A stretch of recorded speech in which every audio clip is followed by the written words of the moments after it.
furaha na mioyo ikitaka sana wako. Mtumishi wa Mungu Mchungaji Conrad, tumekuwa tukifahamiana na mtumishi wa Mungu kwa muda mrefu, na kama alivyosema, kila mmoja anafurahi kubebwa na huduma ya mwenzie. Nimekuwa nikifuatilia, tumekuwa tukifanya kazi pamoja, na ni mtumishi ambaye mimi ninapenda kumsikiliza, na hapa nilipokaa ningetamani yeye ahubiri badala ya mimi kusimama. Bwana Yesu asifiwe sana. Lakini ninatii mwaliko ambao amenipa na nafasi ambayo amenipa. Nimeambatana na mwenzangu, mke wangu ambaye anaitwa Abigail Mkindwa.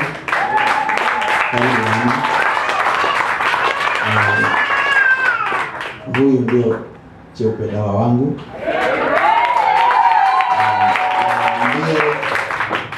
Mimi ninamuita mchungaji wangu nyumbani. Yeye ndiye ananichunga, ananilea kama mwanae. Nafikiri wale ambao mmeoa mnaelewa namaanisha nini ninaposema ananilea kama mwanae. Bwana Yesu asifiwe sana. Ninaomba awasalimie, alafu tutaendelea. Karibu. Bwana Yesu asifiwe. Bwana Yesu asifiwe. Haleluya, mpaka kule nyuma. Mungu awabariki sana. Kama alivyotambulisha mume wangu Mchungaji Stanford, ninaitwa Abigail wa Mchungaji Stanford. Ninayo furaha kuwa pamoja na siku ya leo, na tulikuwa mioyoni mwetu, lakini leo nimependeza Mungu tuweze kuwaona, lakini tuweze kushirikiana pamoja maneno ya Mungu. Mungu awabariki sana. Sisi sote ni wana wa Mungu, safari yetu ni moja. Tunamuomba sana Mungu atusaidie ili hata ile siku ya mwisho tuweze kujumuika pamoja. Tunafurahi, nyuso zenu zinatia matumaini. Baba, katika jina la Yesu Kristo mwana wa Mungu aliye hai, ninauliza neema yako na rehema yako wakati huu. Wapo watu hawa wanialika na kunikaribisha hapa, watakatifu wako. Unajua ulichosema na mtumishi wako Konrad. Unajua mlisemezana nini. Unajua alikuuliza nini. Unajua alikuomba nini. Mimi sijui. Ninajua mpaka ulipompa ruhusa ya kusema hebu zungumza na Mchungaji Stanford aje. Wewe ulikuwa unajua. Basi ninaomba kwa neema ile ambayo mtumishi wako alikuuliza wewe, nami ukanifiche katika neema hii, na damu yako ikanisaidie. Nisinene iliyo yako, nikanene yaliyo yako. Watu wako wakafaidike, nisiwapotezee muda wa kukaa mahali hapa wakakosa kuondoka na kile ambacho Paulo anataka wakisikie. Basi ninashuka mbele zako wewe ukainuke. Ninaomba sasa ukaongezeke wakati mimi nikipungua, na sifa na utukufu zikatangulie kwako kabla ya wakati, na kama tunapokwenda kujifunza ukajidhihirishe katika jina la Yesu Kristo, na wote tuseme amen. Naomba mniruhusu dakika moja ama mbili. Kuna wimbo ambao ninaupenda, upo katika tenzi, wimbo namba 38. Tutaimba tu chorus moja alafu tutaendelea. Chorus moja tu tutaendelea. Kama hauna tenzi basi na mwenzako anayo, basi mtasaidia, lakini wimbo mwepesi. Ule unasema twende kwa Yesu mimi nawe. Unafahamu wimbo, si ndio? Twende sasa, 1 2 3. Twende kwa Yesu mimi nawe, njia atonya tuijue, imo chuoni na mwenyewe hapa sema njoo na furaha tele, na furaha mioyo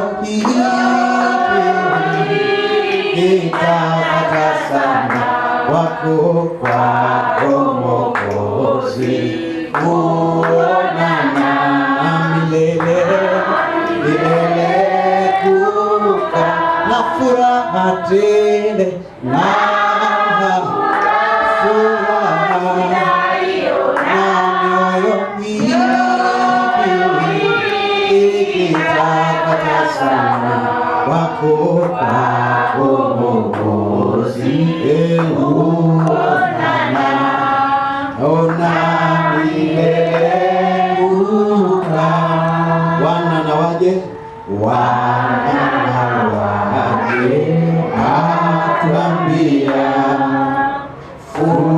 furahini mkisikia ndiye mfalme wetu pia na tumtii. Njoo furaha tele na furaha itaiona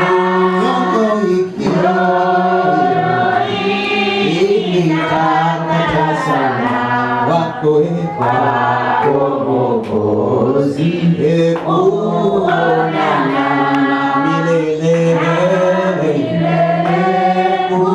kukaa. Hebu mshangilie Bwana Yesu.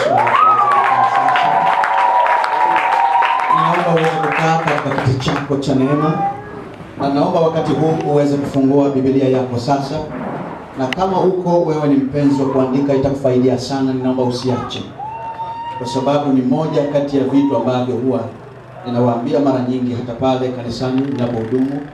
Huwa mara zote ninawaambia kwamba huwa ninaposimama kuhudumu, hata kama vitu nimeviandaa, lakini huwa inapofika wakati ambapo nasikiliza, huwa mimi mwenyewe ninaelewa kabisa kwamba ni Mungu mwenyewe alikuwa anasema. Bwana Yesu asifiwe sana. Somo letu tunapokwenda kujifunza linahusu kichwa cha habari kinachosema kuishi katika majira na nyakati zilizoamriwa. Kuishi katika majira na nyakati zilizoamriwa. Kuishi katika majira na nyakati zilizoamriwa. Mtumishi wa Mungu kama alivyozungumza, mimi ni mchungaji lakini ni mwalimu, na mara nyingi ninapenda sana kufundisha kwa sababu ninajua katika kufundisha ndiko ambako kuna kujenga na kuimarisha. Bwana Yesu asifiwe sana. Moja kwa moja tuende katika kitabu cha Mhubiri sura ya 3 na ule mstari wa kwanza. Mhubiri sura ya 3 na mstari wa kwanza, neno la Mungu linasema, kwa kila jambo kuna majira yake na wakati kwa kila kusudi chini ya mbingu.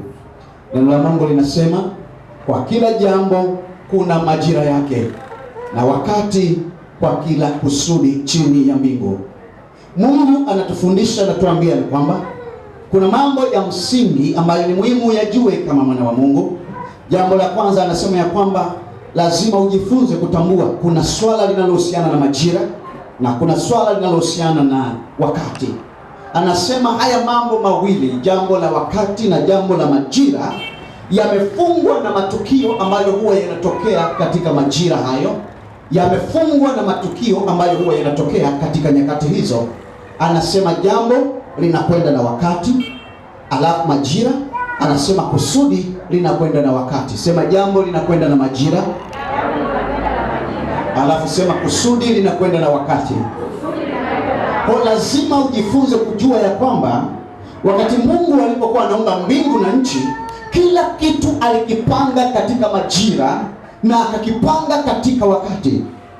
Mungu alipokuwa ameumba mbingu na nchi, katika kitabu kile cha Mwanzo, haraka twende kitabu cha Mwanzo sura ya kwanza, ukianzia katika ule mstari wa kwanza, neno la Mungu linasema, hapo mwanzo. Sema mwanzo. Rudia tena, sema mwanzo. Rudia tena, sema mwanzo. Sema hapo mwanzo.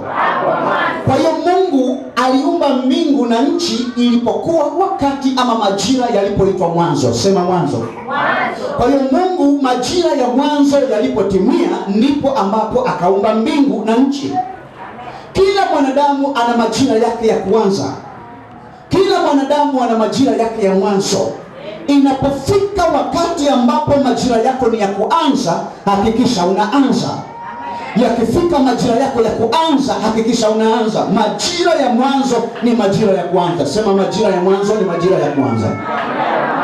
Hauwezi ukasubiri majira ya mwisho ukasema mimi ndipo ninaanza. Ndio maana Mungu akasema jifunze kuishi kwa majira. Mtoto hawezi akazaliwa leo akaozwa leo. Inabidi asubiri majira ya kwake ya kuolewa, ndipo anaweza akaolewa. Lazima asubiri majira ya kwake ya kuoa, ndipo anaoa. Hawezi akazaliwa leo alafu akasema tunatangaza harusi yake, watakuona ni kichaa. Kila jambo linakwenda na majira na kila kusudi linakwenda na wakati. Bwana Yesu asifiwe sana. Bwana Yesu asifiwe sana. Kwa hiyo Mungu anasema hapo mwanzo, sema tena hapo mwanzo. Kwa hiyo ilipokuwa ni mwanzo na Mungu naye akaanza. Ilipoitwa mwanzo na Mungu naye akaanza. Kwa hiyo Mungu ili aanzishe jambo lolote inabidi atengeneze mwanzo wa kila jambo. Ili aweze kutenda na kuanzisha kusudi lolote ni lazima atengeneze kitu kinachoitwa mwanzo. Kwa hiyo katika majira ya kwako ya kuishi lazima ujue, unapokuwa mtoto mdogo ni asubuhi yako umeanza. Unapokuwa kijana ile ni saa tano yako ile. Unapokuwa saa 7 ile ndio kijana umekomaa pale, jua kali. Ndio maana Waswahili wakasema ujana ni maji ya moto. Wengine wakasema ujana hivi na vile. Unapofika mzee, maana yake ile ndio jioni yako. Kwa hiyo kila kitu kina mwanzo. Huwezi ukafanya mambo ya usiku mchana, ukafanya mchana usiku. Majira yatakushangaa, majira yatakukataa, majira yatakugomea. Bwana Yesu asifiwe sana. Bwana Yesu asifiwe sana. Kwa ilipokuwa inaitwa mwanzo na Mungu naye akaanza kuumba. Kuna watu majira yao ya kujenga yamechelewa kwa sababu mwanzo walikataa, wakasema ninaahirisha, nitakuja kujenga baadaye. Kila anapotaka kujenga majira yanasema umechelewa. Bwana Yesu asifiwe sana. Inapofika majira unataka kufanya jambo, lazima ujue kama Mungu amekwambia nenda kaanze, usianze kujiuliza. Ni majira ambayo Mungu amekubaliana nayo. Bwana Yesu asifiwe sana. Inawezekana nikiongea mambo haya yanaonekana mageni kwako, lakini Mungu alipokuwa anawafundisha wana wa Israeli akawaambia, ninataka mjifunze kuhusu habari ya majira na mtambue kuhusu habari ya majira, kwa sababu Mungu akawaambia hata majibu ninapokujibu, unaponiomba ninakujibu kwa majira ambayo ninaona sasa ni wakati wako. Bwana Yesu asifiwe. Bwana Yesu asifiwe sana. Akasema katika neno kwamba mwanzo Mungu akaanza kuumba. Lakini kilichotokea ni hiki. Anasema nayo nchi ilikuwa ukiwa tena utupu, na giza lilikuwa juu ya uso wa vilindi vya maji, Roho wa Mungu ikatulia juu ya uso wa maji.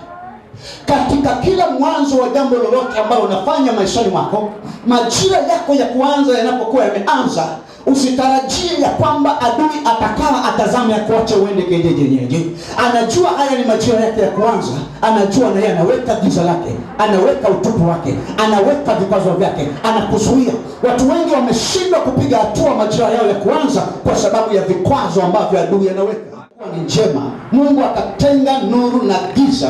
Mungu akaliita nuru mchana na giza akaliita usiku, ikawa jioni, ikawa asubuhi, siku moja. Kwa hiyo siku inaumbwa na majira ya asubuhi na majira ya jioni. Bwana Yesu asifiwe.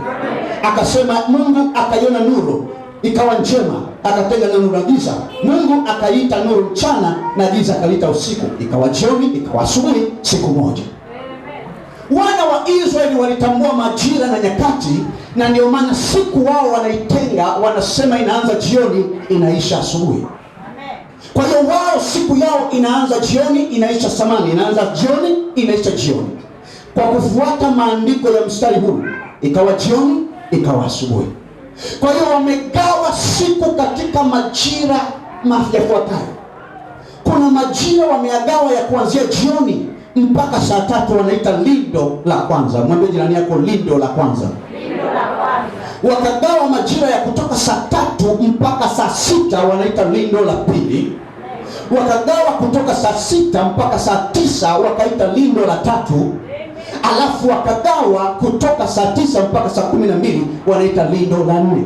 Kwa hiyo wamegawa siku katika mafungu manne. Yaani mafungu manne ya usiku na mafungu manne ya mchana. Yesu ilipofika muda wa saa 6, ndipo ambapo Biblia inasema wakawa wamemhandika msalabani, maana yake ilikuwa ni lindo la pili. Lakini kanuni zinasema hata kifo cha Yesu Kristo kilikwisha tabiriwa. Nitakuonyesha ya kwamba haipaswi kumsulubisha ama haipaswi kumchinja mwana kondoo kabla ya majira ya lindo la 3, Kwa hiyo Yesu akasubiri majira ya lindo la tatu. Ilipotimia saa 9 ndipo akakata roho, akatimiza majira ya lindo la tatu, akibakisha lindo moja ifike jioni kabla ya mazishi. Maana ikishapita lindo la tatu, lindo la 4, hakuna mazishi yanayofanyika. Bwana Yesu asifiwe sana. Kwa hiyo kila kitu kimepigwa mahesabu. Mwambie jirani yako, kila kitu kimepigwa mahesabu. Kila kitu cha maisha yako, mwana wa Mungu, kimewekewa hesabu. Kwa hiyo usione tu siku zinakwenda ukasema nipo ninaishi. Ujue kwa taarifa yako, Mungu amekuwekea ile saa yako kule, inaanza kutiki inakwenda. Wewe hata kama hauendi, majira yako yanakwenda. Hata kama upige hatua, majira yako yanazidi kusogea. Hiyo ndio kanuni ya kibiblia kuhusu kuishi katika majira na nyakati. Sijui kama kuna mtu ananielewa hapa. Sijui kama kuna mtu ananielewa. Twende katika kitabu cha Zaburi nikuoneshe. Kuna miaka. Kwa hiyo siku na miaka na majira, vyote vimefungwa katika mchana na usiku. Amen. Wengi inapofika mchana hamuelewi kwamba katika mchana ndipo yamewekwa mambo ya kutokea maishani mwako. Wengi hamuelewi majira ya usiku yamewekwa mambo yanayotokea. Mungu alipokuwa anaumba, angalia ni kwa nini shetani amechagua usiku, Mungu akachagua mchana. Kwa nini hujiulizi? Watu wengi wanazidiwa majira ya usiku, hawazidiwi sana majira ya mchana. Kwa nini watu wengi wanapokufa hospitalini wanakufa majira ya usiku, hawafi mchana?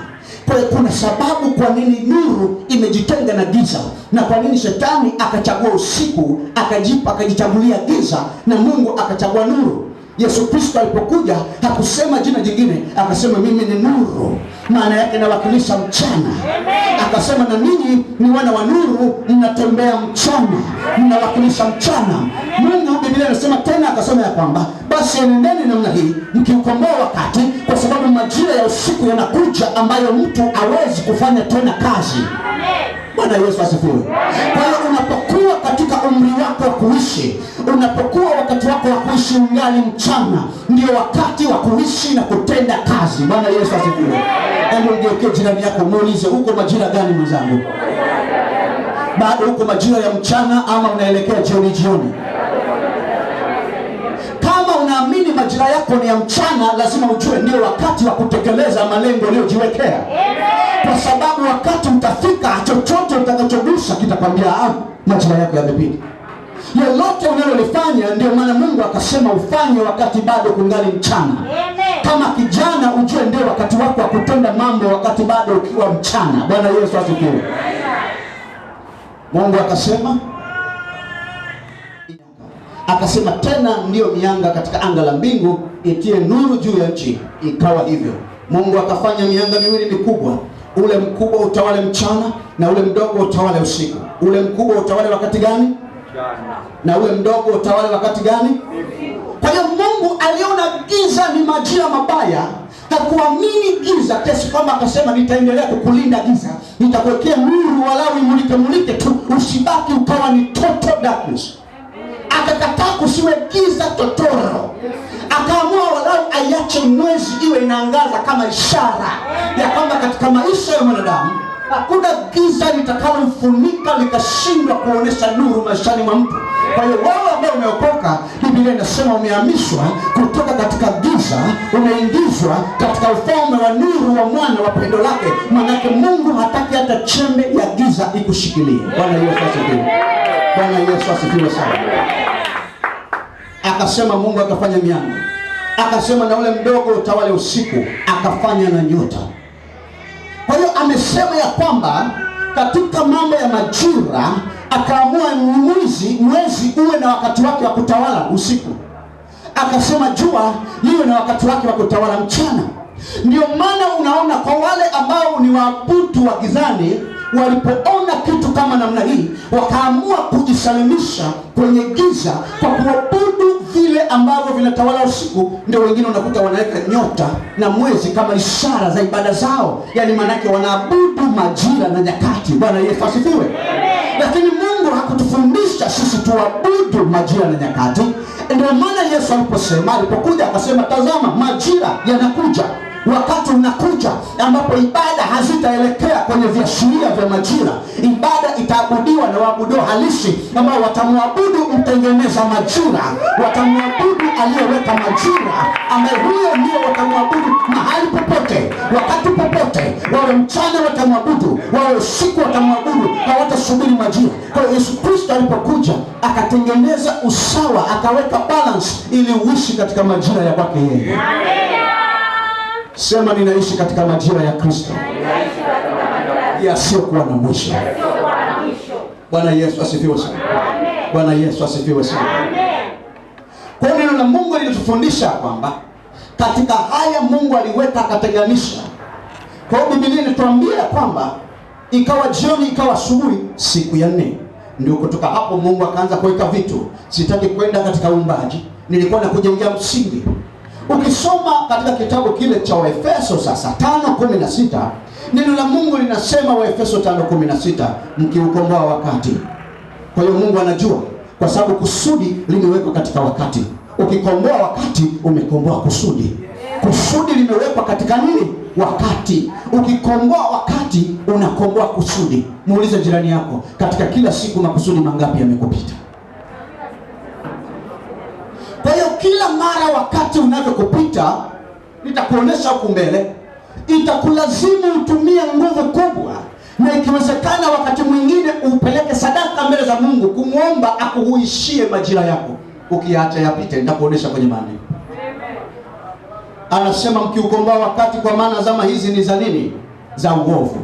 Zama maana yake ni nyakati. Zama maana yake ni vipindi. Kwa hiyo Yesu Kristo alipotazama akasema vipindi hivi ni vipindi vya uovu, kwa hiyo maovu lazima yatokee. Kwa hiyo matukio yamefichwa katika nyakati, matukio yamefichwa katika majira. Bwana Yesu asifiwe. Amen. Andika Wakolosai 4:5, neno la Mungu linasema, enendeni kwa hekima. Mwambie jirani yako, enenda kwa hekima. Anasema enendeni kwa hekima mbele ya walio nje. Sababu gani? Umepoteza muda mwingi. Hapo ulipo hujafika Mungu alipotaka ufike. Hapo ulipo hujafanikiwa kiasi Mungu anachotaka ufanikiwe.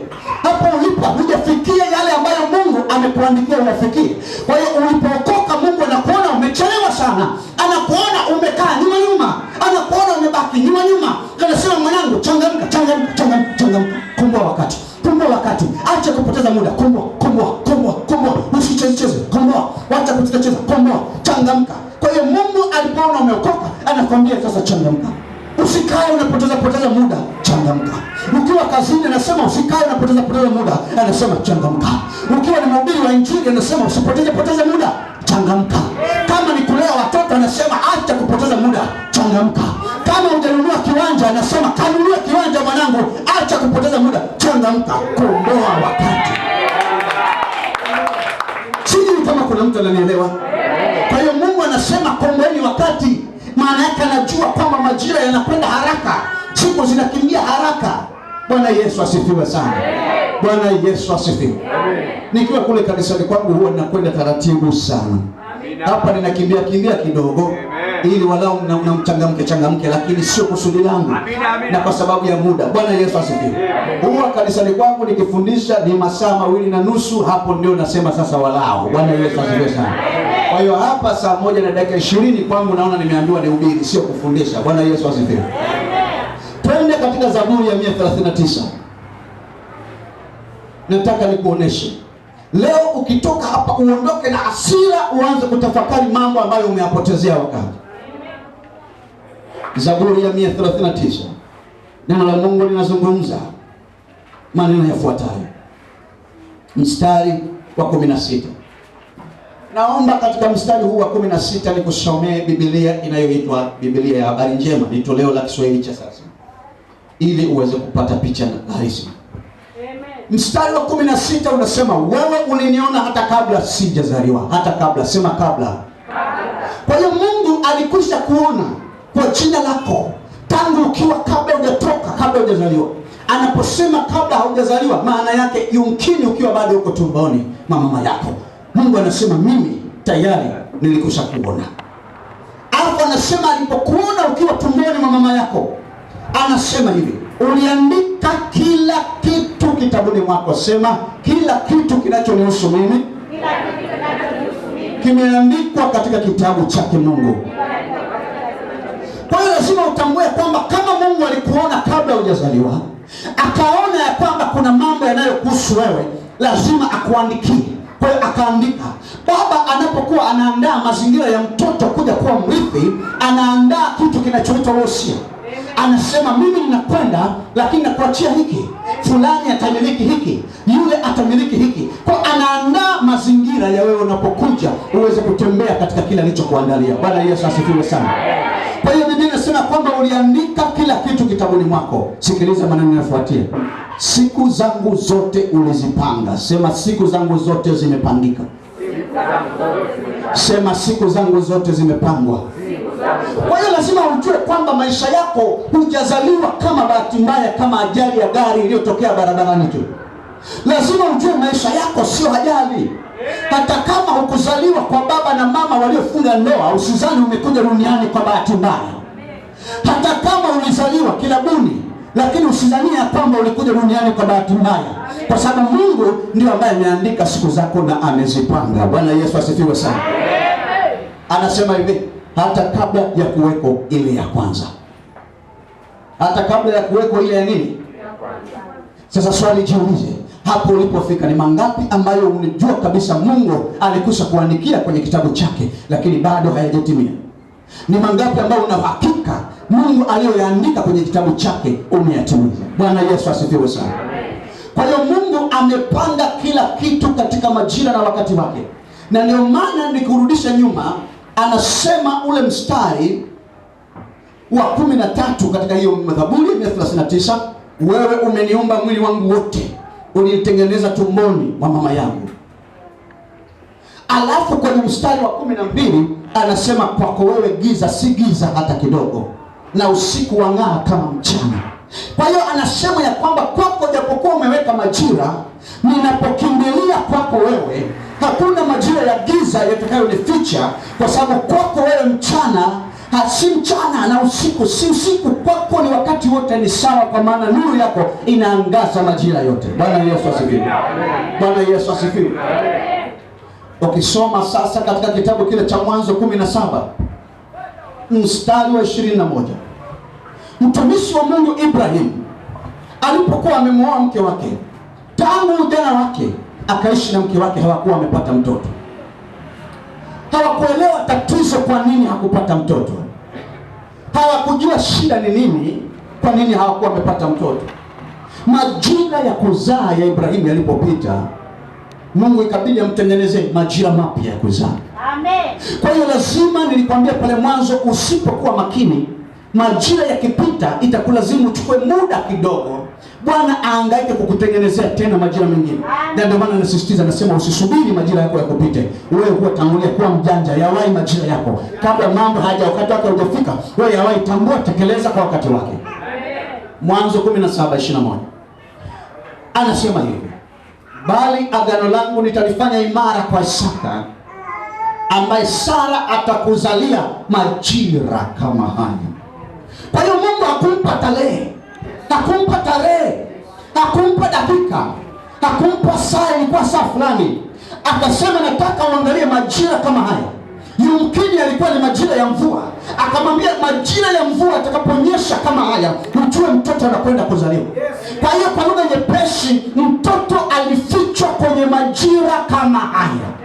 Hatujui alikuwa ni majira gani, hatujui ilikuwa ni kipindi cha baridi, hatujui ilikuwa ni kipindi cha joto, hatujui ilikuwa ni kipindi cha masika, hatujui ilikuwa ni kipindi cha vuli, lakini Mungu akampa ishara, usipate shida mwanangu Ibrahimu, wewe angalia majira haya ni majira gani. Yakifika majira kama haya, jiandae kupata mtoto. Kwa hiyo Mungu alikuwa anamwambia majira haya nimekuwekea mtoto. Bwana Yesu asifiwe sana. Jiulize jirani yako, mwambie majira haya watu wanalia na corona, wewe Mungu amekufichia kitu gani?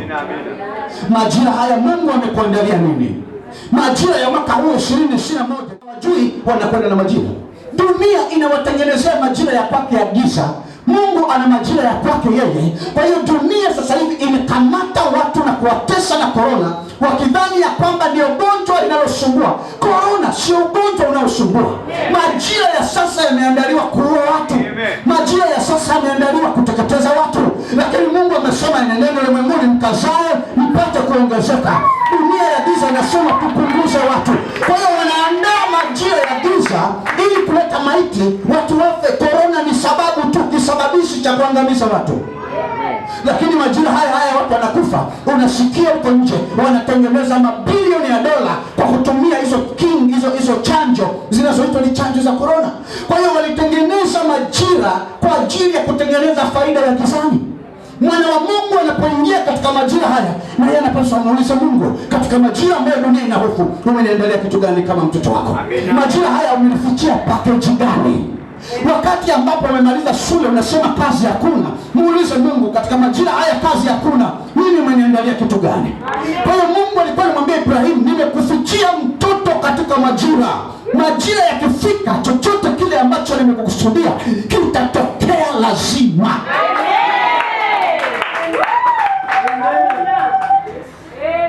Itanipa huzuni sana kama nitaondoka katika ibada hii na haujapokea kitu cha maana katika maisha yako. Itanihuzunisha endapo nitaondoka katika ibada hii alafu hujapata kile ambacho Mungu amekituma kwako. Sikiliza nikwambie kitu. Mungu akamwambia Ibrahimu. Biblia inatuambia Ibrahimu akiwa na miaka 90 bado alikuwa hajazaa. Wakati huo Ibrahimu anasema, mimi hata nikimwangalia mke wangu tunaitana kaka na dada. Ukiwa kijana huwezi kuelewa haya mambo. Ukimuuliza mzee wangu pale ambaye amekula chumvi nyingi, atakwambia inafika wakati watu wazima waliokaa kwenye ndoa miaka mingi huwa hawawezi kutenganishwa. Hawana mahaba kama vijana, miili yao haichemki kama vijana, lakini hawawezi kutenganishwa na mwenzake. Inafika wakati wanakuwa kama kaka na nani? Kaka na dada. Kwa hiyo Ibrahimu alifika wakati akawa kama vile ni kaka wa Sara. Mungu akamwambia, majira yakifika, na kwa sababu nimetamka, utashangaa nguvu itakavyokuja, itabadilisha kila kitu mwilini mwako. Kwa hiyo majira yanabadilisha chochote kile ambacho kilikuwa kiwezekana. Majira yakifika yanageuza, inakuwa inawezekana kwa sababu ni majira. Ndio maana wana wa Mungu wengi wanapokuwa hawajui, kama mtumishi wa Mungu alivyosema, na watu wengi ambao hawajaokoka wamebadilishiwa majira. Wakikubadilishia majira ya kwako, ile ambayo wenyewe wanaita nyota, maana yake wanaiba majira yako ya kufanikiwa, wanampelekea mwingine. Wanaiba majira yako ya kuinuka, wanampelekea mwingine. Kwa unajikuta ulikuwa na mawazo ya kufanya mambo makubwa, unashangaa unahairisha. Tunasema mwaka huu nitafanya makani. Siendi shule sasa hivi, nitaenda makani. Sifanyi jambo hili sasa hivi, nitaenda makani. Kumbe kuna mwenzako ambaye ameshaona majira yako ya kufanikiwa, anayaiba, anayatumia yeye. Wakati ambapo amefanya, ndio unasikia mtu, nilikuwa natamani nifanye biashara kama ile, lakini kaniwahi. Sio amekuwahi, amesoma katika majira yako, akatangulia kabla yako. Bwana Yesu asifiwe sana. Bwana Yesu asifiwe sana. Neno la Mungu linatuambia, linasema majira kama haya atakuzalia mwana. Anasema majira kama haya mwaka ujao. Kwa nini asiseme mwakani? Kwa nini asiseme kama manabii wengi wanavyosema mwakani au mwezi ujao? Kwa nini akasema majira kama haya mwakani? Mwaka hauna kitu kwako. Achana na kalenda hii ya kusema Januari mpaka Disemba. Hii inakusaidia kujua uko mwezi gani, lakini wewe mambo yako Mungu ameyaficha katika majira. Inawezekana Januari ukufanikiwa, ikafika Disemba tarehe 28 ndipo unashangaa unatimiza mambo makubwa ambayo hukuwahi kuyatimiza mwaka mzima, kwa sababu ni majira yako. Wewe kwako tarehe hazikufungi. Usije ukasema tarehe hii ya leo iko hivi. Ndio maana Biblia ikasema siku moja kwa Mungu ni sawa na miaka 1000, na miaka 1000 ni sawa na siku moja, kwa sababu anakwenda kwa majira. Sema Mungu anakwenda kwa majira. Sema tena, Mungu anakwenda kwa majira. Lazima ujifunze mambo kama mwana wa Mungu. Bwana Yesu asifiwe sana. Lakini kitu cha pili, kwa nini Mungu ameficha mambo katika majira? Kama unaandika, andika majira. Andika majira huendana na maagano. Majira huendana na nini? Na maagano. Kwa unapoona masuala ya majira, sio masuala. Kwa nini Mungu aliwaambia wana wa Israeli akasema, tafadhali mnapoingia katika ile nchi msiende kwa watu wanaotazama nyakati mbaya? Sivyo mtumishi wa Mungu? Akasema msiende kwa watu ambao wanazitazama nyakati mbaya. Anamaanisha nini? Anasema katika ile nchi kuna watu ambao wao kazi yao katika majira wanazichunguza zile nyakati mbaya tu. Hawaangalii nyakati nzuri, wanachunguza nyakati mbaya tu. Ndio maana Yesu Kristo alipokuja alijitenga mbali kabisa, akasema nimekuja kuwaletea habari gani? Habari njema. Kwa hiyo Yesu Kristo alikuwa anasema nitakuonesha huko mbele, na anasema kutangaza majira ya Bwana yaliyokubalika. Nitakuonesha huko mbele uweze kunielewa vizuri. Amina. Kwa hiyo majira huendana na nini? Na maagano. Majira huendana na maagano. Tuende katika neno la Mungu, Kutoka 34 mstari wa 18. Kutoka 34 mstari wa 18, neno la Mungu linasema, hiyo sikukuu ya mikate isiyotiwa chachu utaitunza.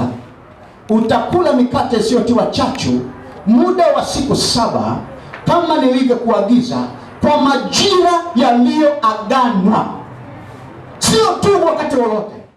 Utakula mikate isiyotiwa chachu muda wa siku 7 kama nilivyokuagiza, kwa majira yaliyoaganwa katika mwezi wa Abibu, kwa kuwa ulitoka Misri katika mwezi huo wa Abibu. Unakumbuka kwamba umetoka, hata kama una matatizo ukumbuke ulitoka, hata kama una shida ukumbuke ulitoka. Basi kila unapofika mwezi huu ujue, kwenye matatizo nitakutoa, kwenye shida nitakutoa, kwenye hiki nitakutoa, kwa sababu kama nilivyokutoa majira yale ndivyo nitakavyokutoa. Ikae akilini mwako kwamba ninaishi kwa majira. Amina. Bwana Yesu asifiwe. Bwana Yesu asifiwe sana. Lakini lazima ujue, si kila wakati ni wa kutekeleza jambo. Amina. Kwa maana kuna wakati uliokubalika na wakati ambao haujakubalika. Kwa lazima ujifunze kujua hayo ili kuishi katika majira na nyakati zilizoamriwa. Kuna mambo mengine tumeshaona kwamba tumeshajifunza kwamba mambo yanafichwa katika majira. Kwa hiyo kama hayo majira sio ya kwako wewe, huwezi ukafanya chochote kikafanikiwa, utapoteza muda. Lakini ikiwa ni wakati uliokubalika, kila kitu kinakubalika. Amen. Andika Isaya 49 mstari wa 8. Bwana anasema hivi, Isaya 49 mstari wa 8. Wakati uliokubalika nimekujibu. Wakati uliokubalika nimefanya nini? Wengi wenu mnaona kama Mungu amewakataa, ama mmeona kama vile Mungu hawapendi, ni kwa sababu mmeomba vitu ambavyo viko nje ya wakati ambao Mungu anataka upate. Mwingine atakwambia huna imani ya kuomba ndio maana hujapokea. Mwingine atakwambia kwamba hujui kuomba vizuri ndio maana hupokee. Mwingine atakwambia hujui kufunga vizuri ndio maana hupokee. Mwingine atakwambia Yesu Kristo alipokuwa amekufa yule Lazaro, Lazaro alipokuwa amekufa, Yesu Kristo alipoambiwa habari ile akasema ya kwamba huyu hajafa, amepumzika. Na maana yake akasema na hili limetokea ili mwana wa Mungu apate kutukuzwa. Kwa hiyo majira ya kufa kwa Lazaro ilikuwa ni kwa sababu ya majira ya Yesu kutukuzwa.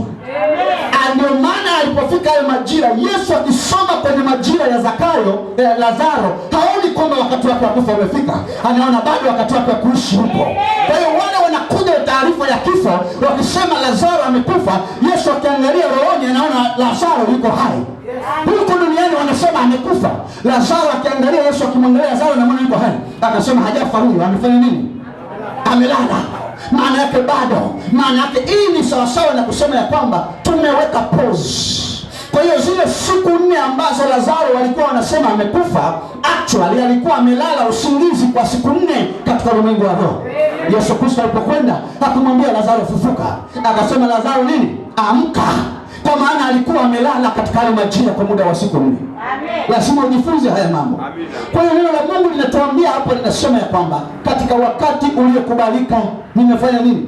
Nimekujibu. Katika wakati uliokubalika nimefanya nini? Nimekujibu. Kwa hiyo majira, wakati uliokubalika, kuna wakati ambapo unaishi katika majira yaliyokubalika, na nitakuonesha kuna majira ambayo mengine ya kukataliwa. Anasema wakati uliokubalika nimekujibu, na siku ya wokovu nimekufanya nini? Nimekusaidia. Hebu jiulize maishani mwako, ni mara ngapi ambapo mambo umeona yamegoma, lakini ukashinda kurudi na kumwambia Mungu, nifundishe kujua majira haya. Kwa nini mambo yanagoma? Nini hapa? Kipi ambacho kinaendelea katika majira haya? Nitakuonesha katika taifa la Israeli, Mungu aliamua taifa lisiende kienyeji. Akahakikisha katika Israeli kuna watu, kuna kabila ambalo ameweka maalum la kuchunguza ni majira gani Israeli inapitia. Kwa hiyo wale walikuwa ni wachunguzi wa majira, wanakwenda kumtaarifu mfalme kwamba tuko kwenye majira haya. Bwana Yesu asifiwe. Ndio maana walipomuuliza Yesu wakati gani unarudi, hakuambia chochote, hakuambia siku wala saa. Akasema hamtafahamu siku wala nini wala saa, lakini angalieni ishara zitakazoambatana na majira haya. Mkiona jua na mwezi vimegeuka kuwa damu, mjue ndio majira yamekaribia. Yesu akuzungumza habari ya siku, ndio maana akasema nyinyi mnazungumza habari ya siku na saa, mbinguni hatuna siku wala saa.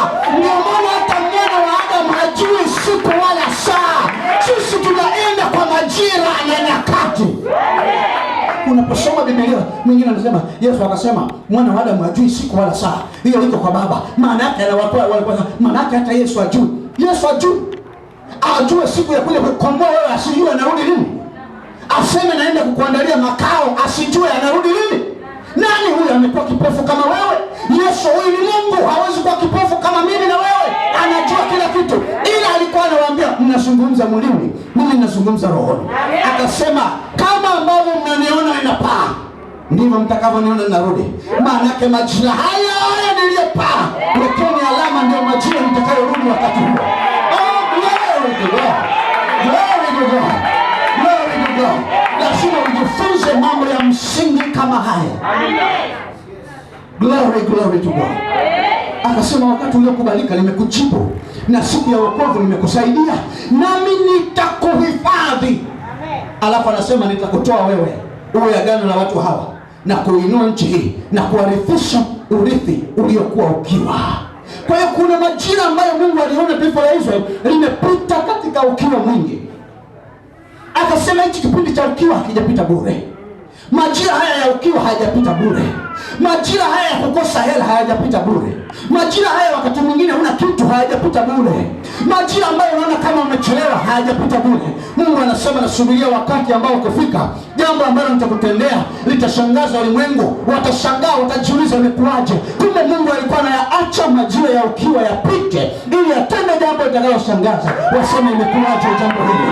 Waseme inawezekanaje dada yule amekaa muda mrefu hajaolewa, lakini imekuaje sasa ameolewa? Kumbe majira yamesema yes. Watu wanasema no. Majira yamesema yes. Majira watu wanasema hapana. Majira yanasema ndio. Watu wanasema haiwezekani. Majira yanasema inawezekana. Majira yanasema watu wanasema bado. Majira yanasema wakati umefika. Kwa kila mwanadamu anaishi katika majira yake.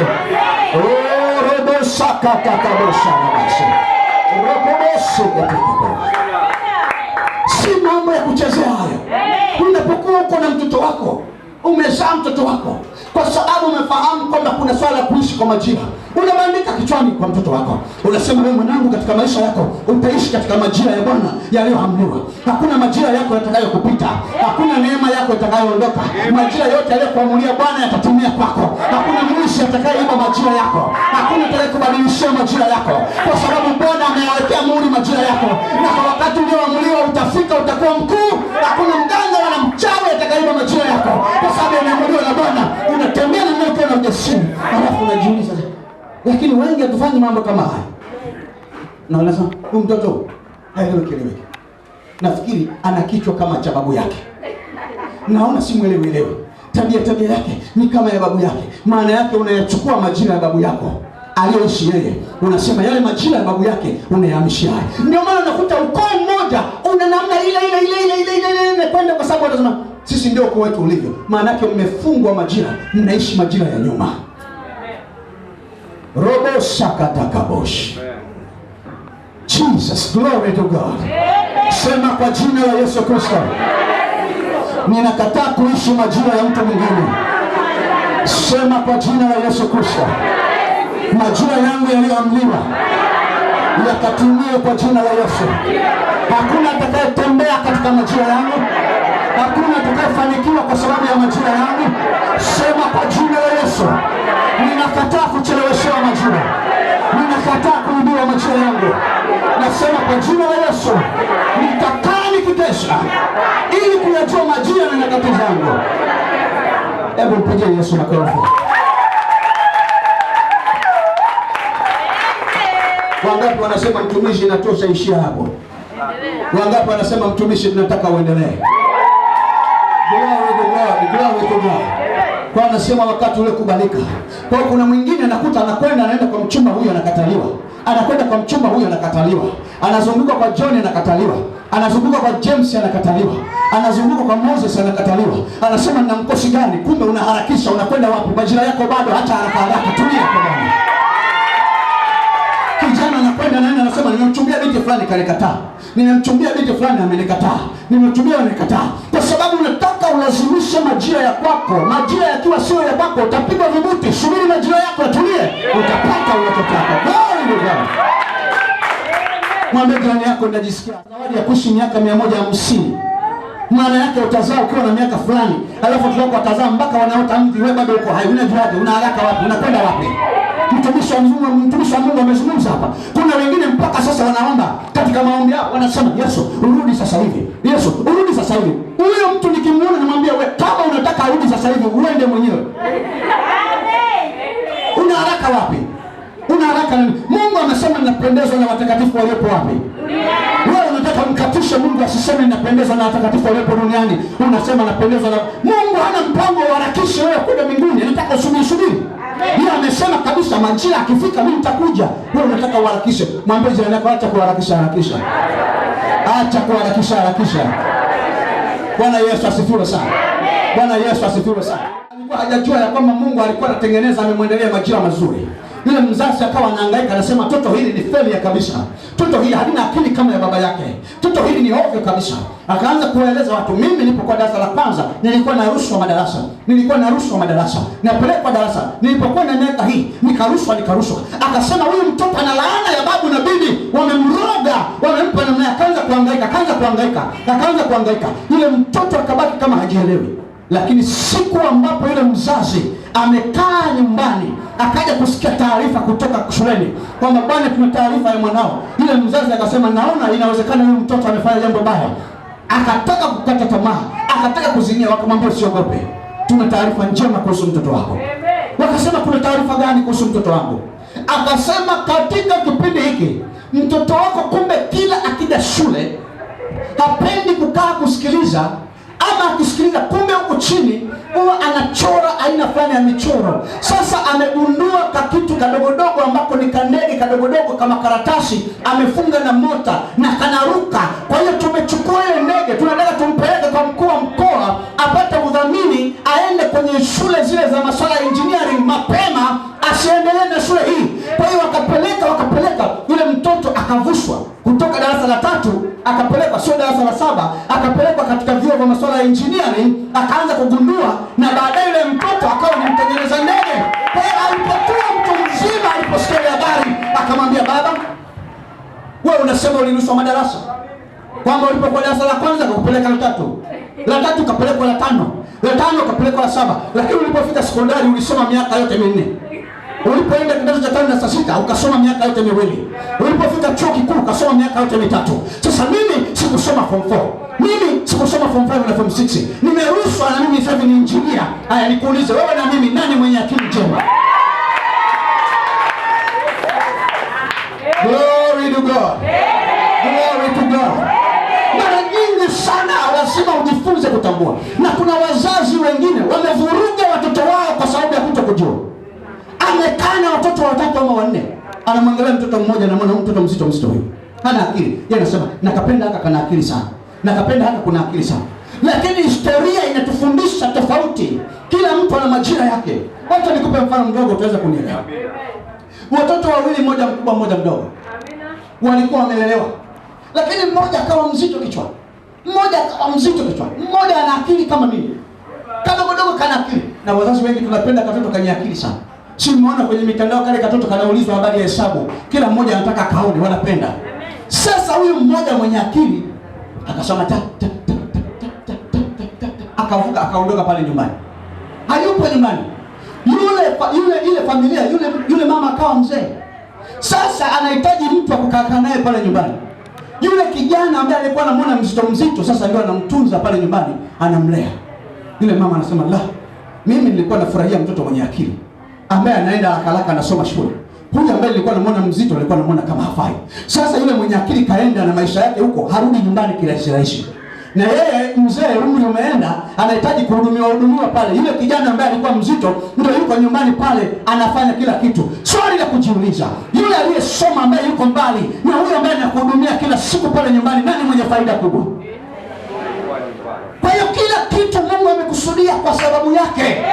Usije ukamdharau mwingine, majira yake yanakuja, akifika yatakushangaza. Glory to God. Glory to God. Wacha nikuoneshe andiko hili. Amesema majira ya kukubalika ndio sasa. Amen.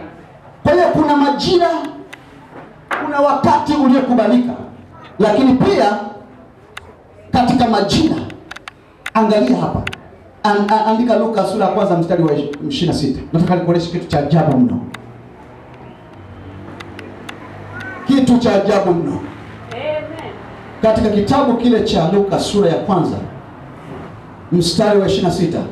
Biblia ikasema hivi: mwezi wa 6 malaika Gabrieli alitumwa na Mungu kwenda mpaka mji wa Galilaya jina lake Nazareti. Mwezi gani huo? Mwezi wa 6. Shika vizuri hapo. Amen. Luka 1:36. Tena tazama, jamaa yako Elizabeth naye amechukua mimba ya mtoto mwanamume katika uzee wake, na mwezi huu ni wa 6 kwake. Amina. Unadhani bahati mbaya hapo? Yaani anasema ya kwamba mwezi wa 6 malaika Gabriel anakwenda kwa Mariamu, anasema angalia utachukua mimba. Alafu anamwambia lakini huu mwezi ni wa 6. Shangazi yako anayeitwa Elizabeth ana mimba ya miezi 6. Majira yanaunganisha matukio.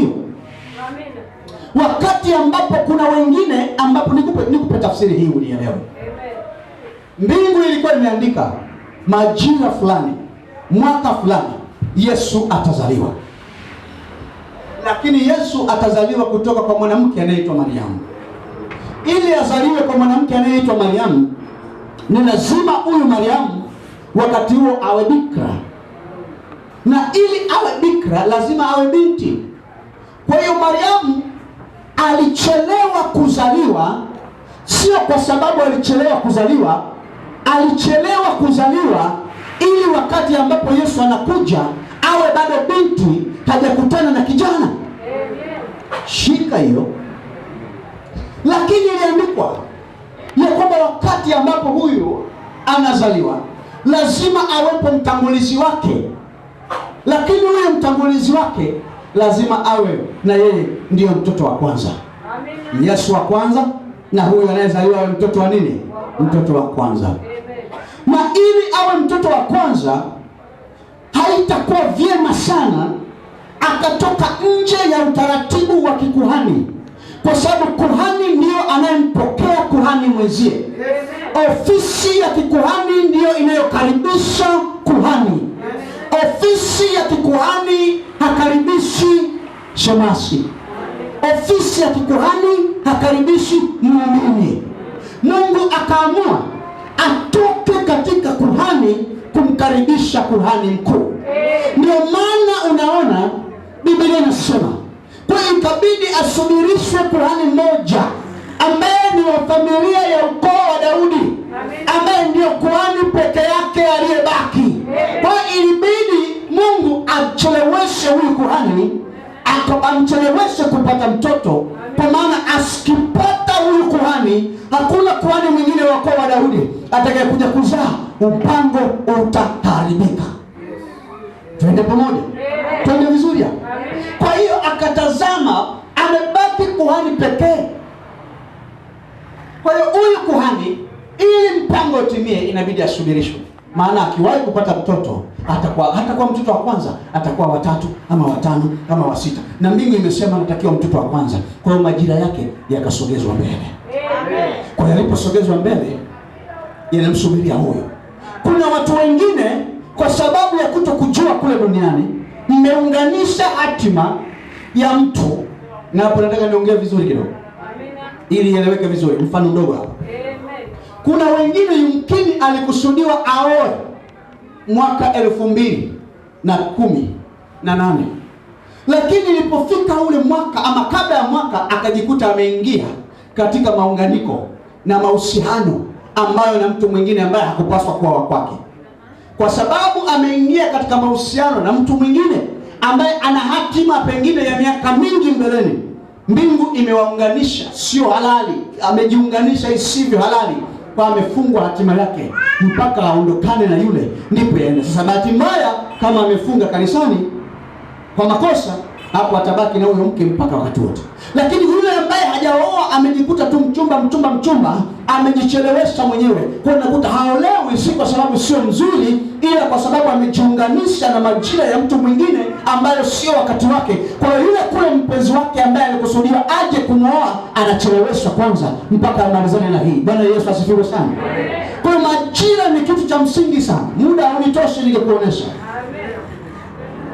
Bwana Yesu asifiwe sana.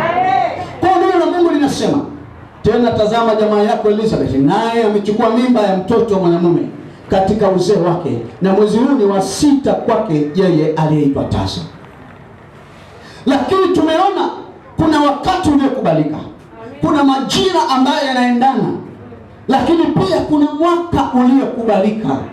Bwana Yesu asifiwe. Luka 4:18 Yesu Kristo anatangaza, na hii imetoka kwa Roho Mtakatifu. Anasema, Roho wa Bwana yu juu yangu, kwa maana amenitia mafuta kuwahubiri maskini habari njema, amenituma kuwatangazia wafungwa kufunguliwa kwao, na vipofu kupata kuona tena, kuwacha huru waliosetwa, na kutangaza mwaka wa Bwana uliokubalika. Ukitaka maumivu hakuna. Ndio maana Biblia inasema wana amani kama nini wale ambao walio ndani ya Yesu nini Kristo, kwa sababu ni majira yao ya kukubalika. Bwana Yesu asifiwe sana.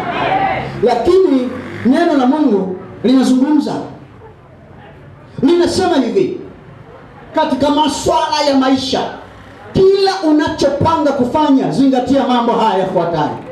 Lolote ambalo unakusudia kufanya maishani mwako, ukitaka ufanikiwe kuishi katika majira hayo na nyakati hizo, Biblia inasema zingatia haya yafuatayo.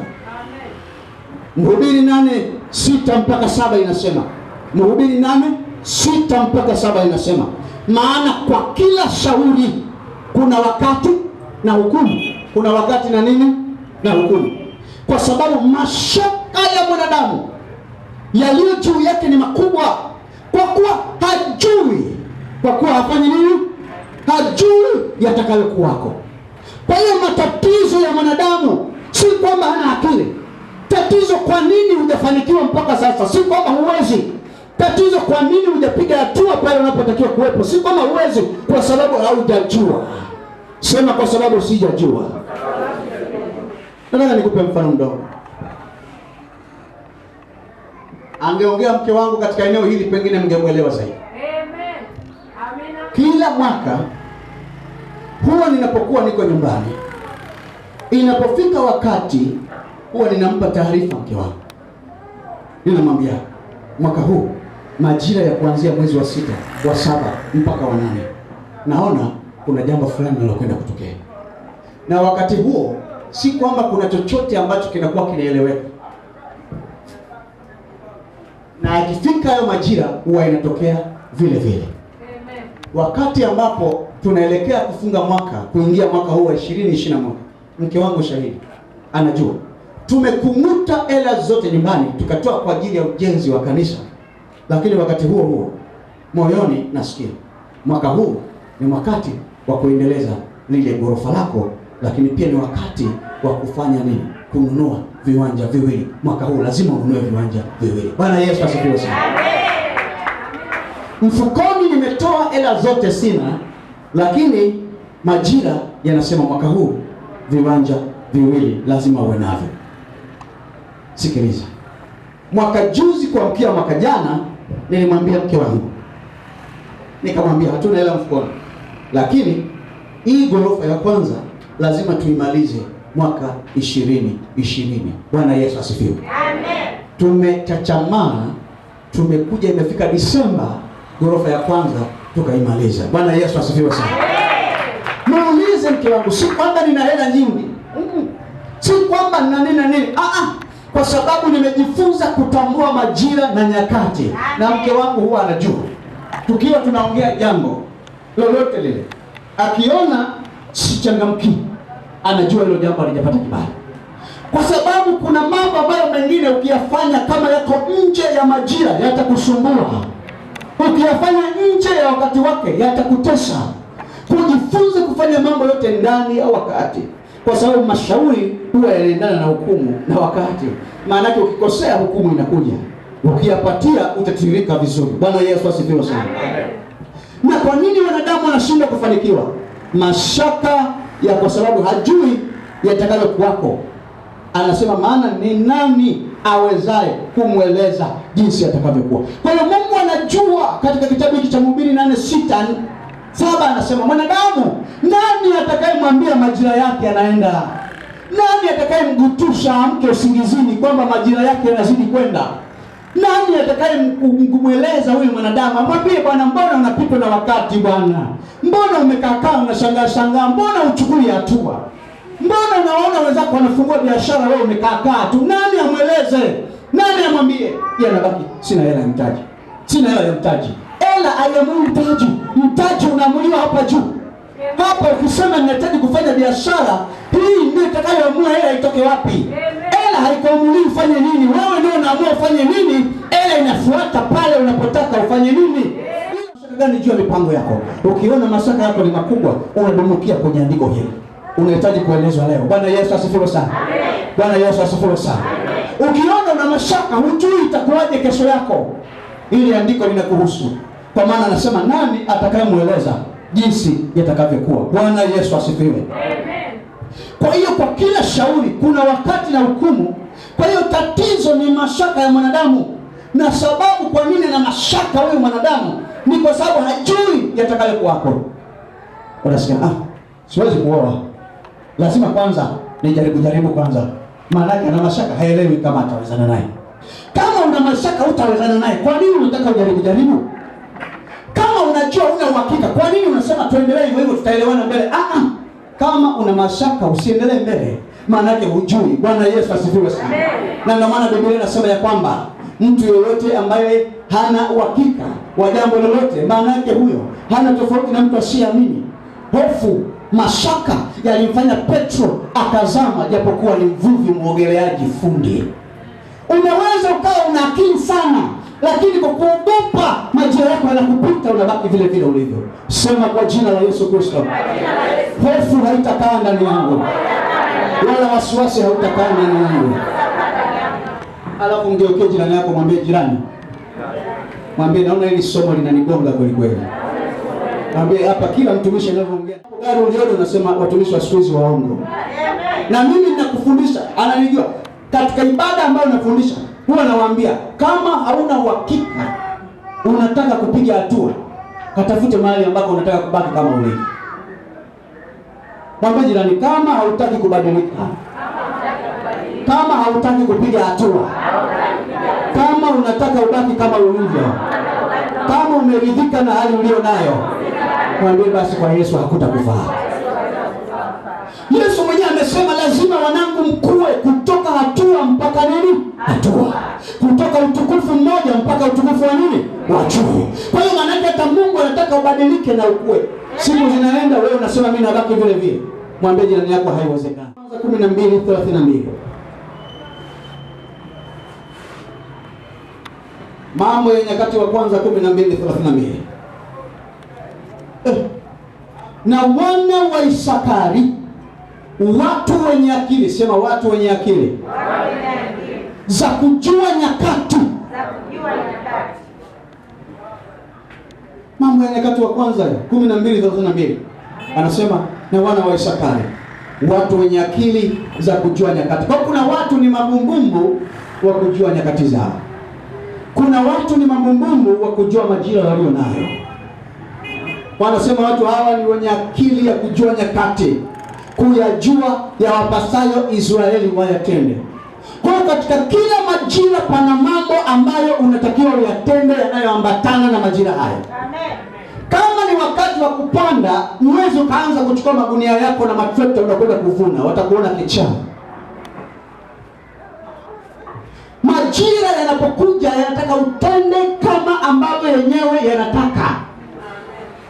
Kama ni majira ya mvua zinanyesha na unajua ni majira ya mvua, huwezi ukasema ninatoa mpunga wangu ninakwenda kuanika. Majira yanataka utende kama yanavyotaka yenyewe. Usiyalazimishe majira. Ndio maana Mungu mwenyewe anaamuru majira, anasema wakati ambao umekubalika ndio nimefanya nini? Nimekujibu. Bwana Yesu asifiwe sana.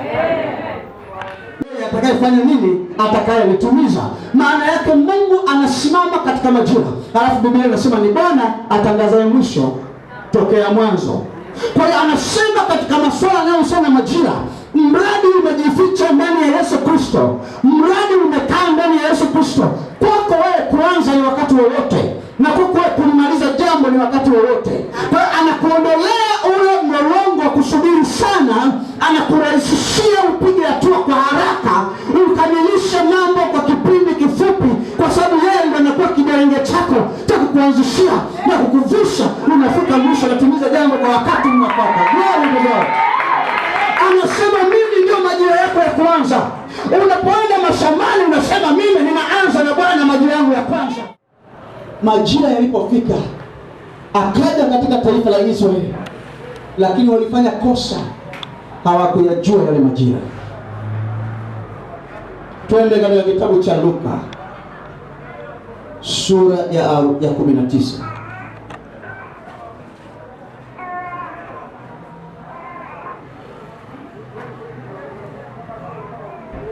Luka sura ya 19. Luka sura ya 19. Yesu aliulilia. Sema Yesu aliulilia. Yesu aliulilia. Alipokaribia na kuuona nini? Mji. Akafanya nini? Alilia nini? Mstari wa 42 nasema akisema, laiti ungalijua. Sema laiti ungalijua. Akasema laiti ungalijua leo hii mambo yaletayo amani. Laiti ungalijua nini? Leo hii, yaani majira kama haya, mambo yaletayo amani. Anasema lakini sasa yamefichika machoni pako. Wacha nikusomee Biblia tuliyozoea.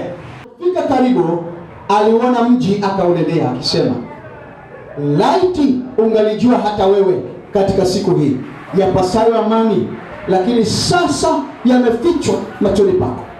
Kwa hiyo kama unaishi na usijue mambo ambayo Mungu amekuandalia siku hiyo, hayo mambo yanakuwa yamefichwa na hautayaona kirahisi. Anasema kwa kuwa siku zitakuja, adui zako watakapokujengea boma likuzunguke, watakuzingira na kukuhusuru pande zote.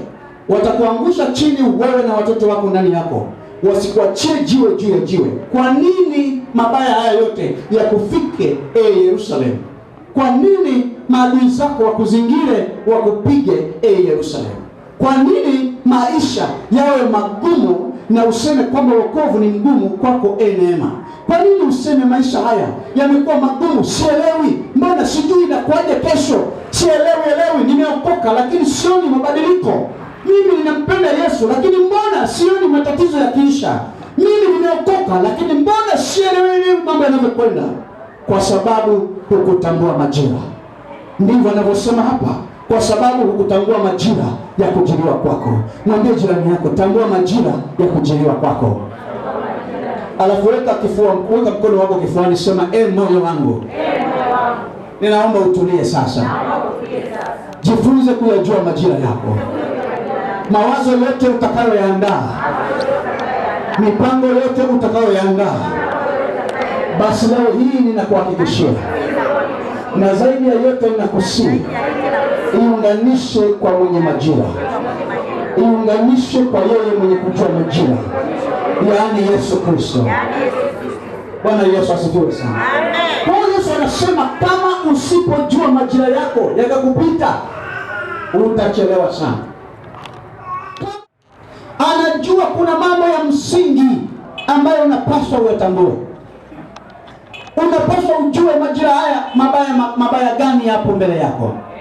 Unapaswa ujue majira haya ni mazuri gani yako mbele yako.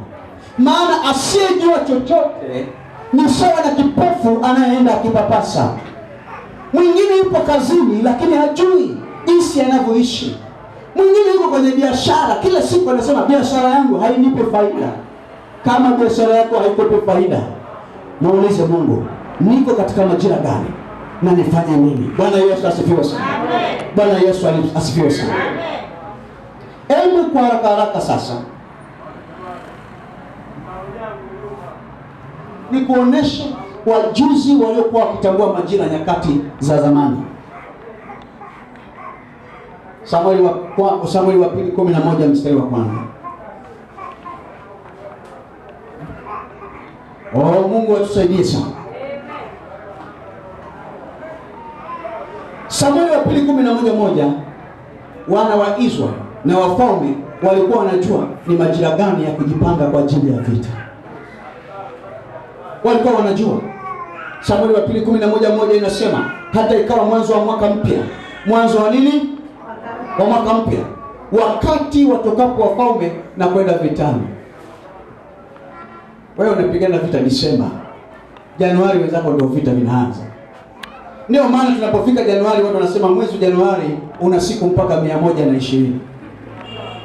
Wanakwambia mwezi Januari unafika 28 alafu unaendelea 30, 40, 70, 80 kwa sababu umepigana vita Disemba, unaacha kupigana vita Januari.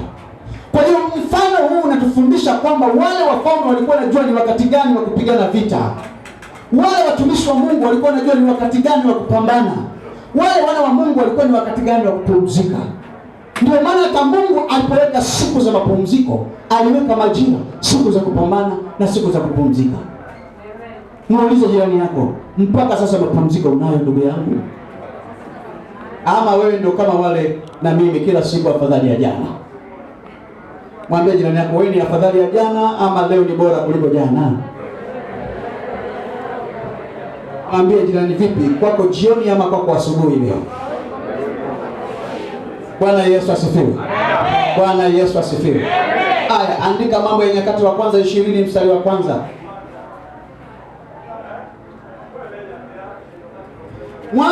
Mambo ya Nyakati wa kwanza 20 mstari wa kwanza, neno la Mungu linasema hata ikawa mwanzo wa mwaka mpya, wakati watokapo wafalme kwenda vitani. Unaona, Yoabu akawaongoza mashujaa wa jeshi. Hii jamaa Yoabu likajua majira tu. Mwezi wa kwanza ndio tunakwenda vitani. Kwa hiyo lenyewe ilipofika Januari ndio likaanza kuandaa majeshi. Maana yake linapigana Januari ili liweze kutulia Februari, Machi mpaka Disemba. Halikusubiri lipigane Disemba, maana likajua likipigana Disemba ule ni mwaka 2020. Linapigana kipindi ambacho ndio mwaka husika. Wewe unaambiwa pigana Disemba ili ushindi upatikane Januari. Majira ya Disemba ni ya mwaka 2020. Unapigana vita asubuhi. Wakati vita unapigana vita jioni. Wakati wenzako vita unapigana asubuhi. Unapigana Disemba ambayo ni mwezi wa mwisho wa mwaka 20. Kwa hiyo Januari unaingia hujatamka chochote. Biblia imesema na pale ambapo miguu yako itakapofanya nini? Sasa je, niulize swali. Kama Biblia imesema miguu yako itakapofanya nini? Itakapokanyaga. Kwa nini usikanyage kiroho ukiwa kule Kionda useme nimekanyaga Bigwa?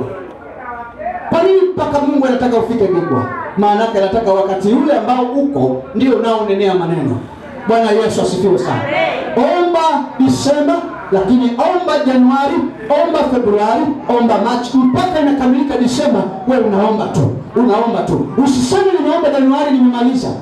Majira yanabadilika. Bwana Yesu asifiwe sana. Wacha nikuoneshe mfano mwingine.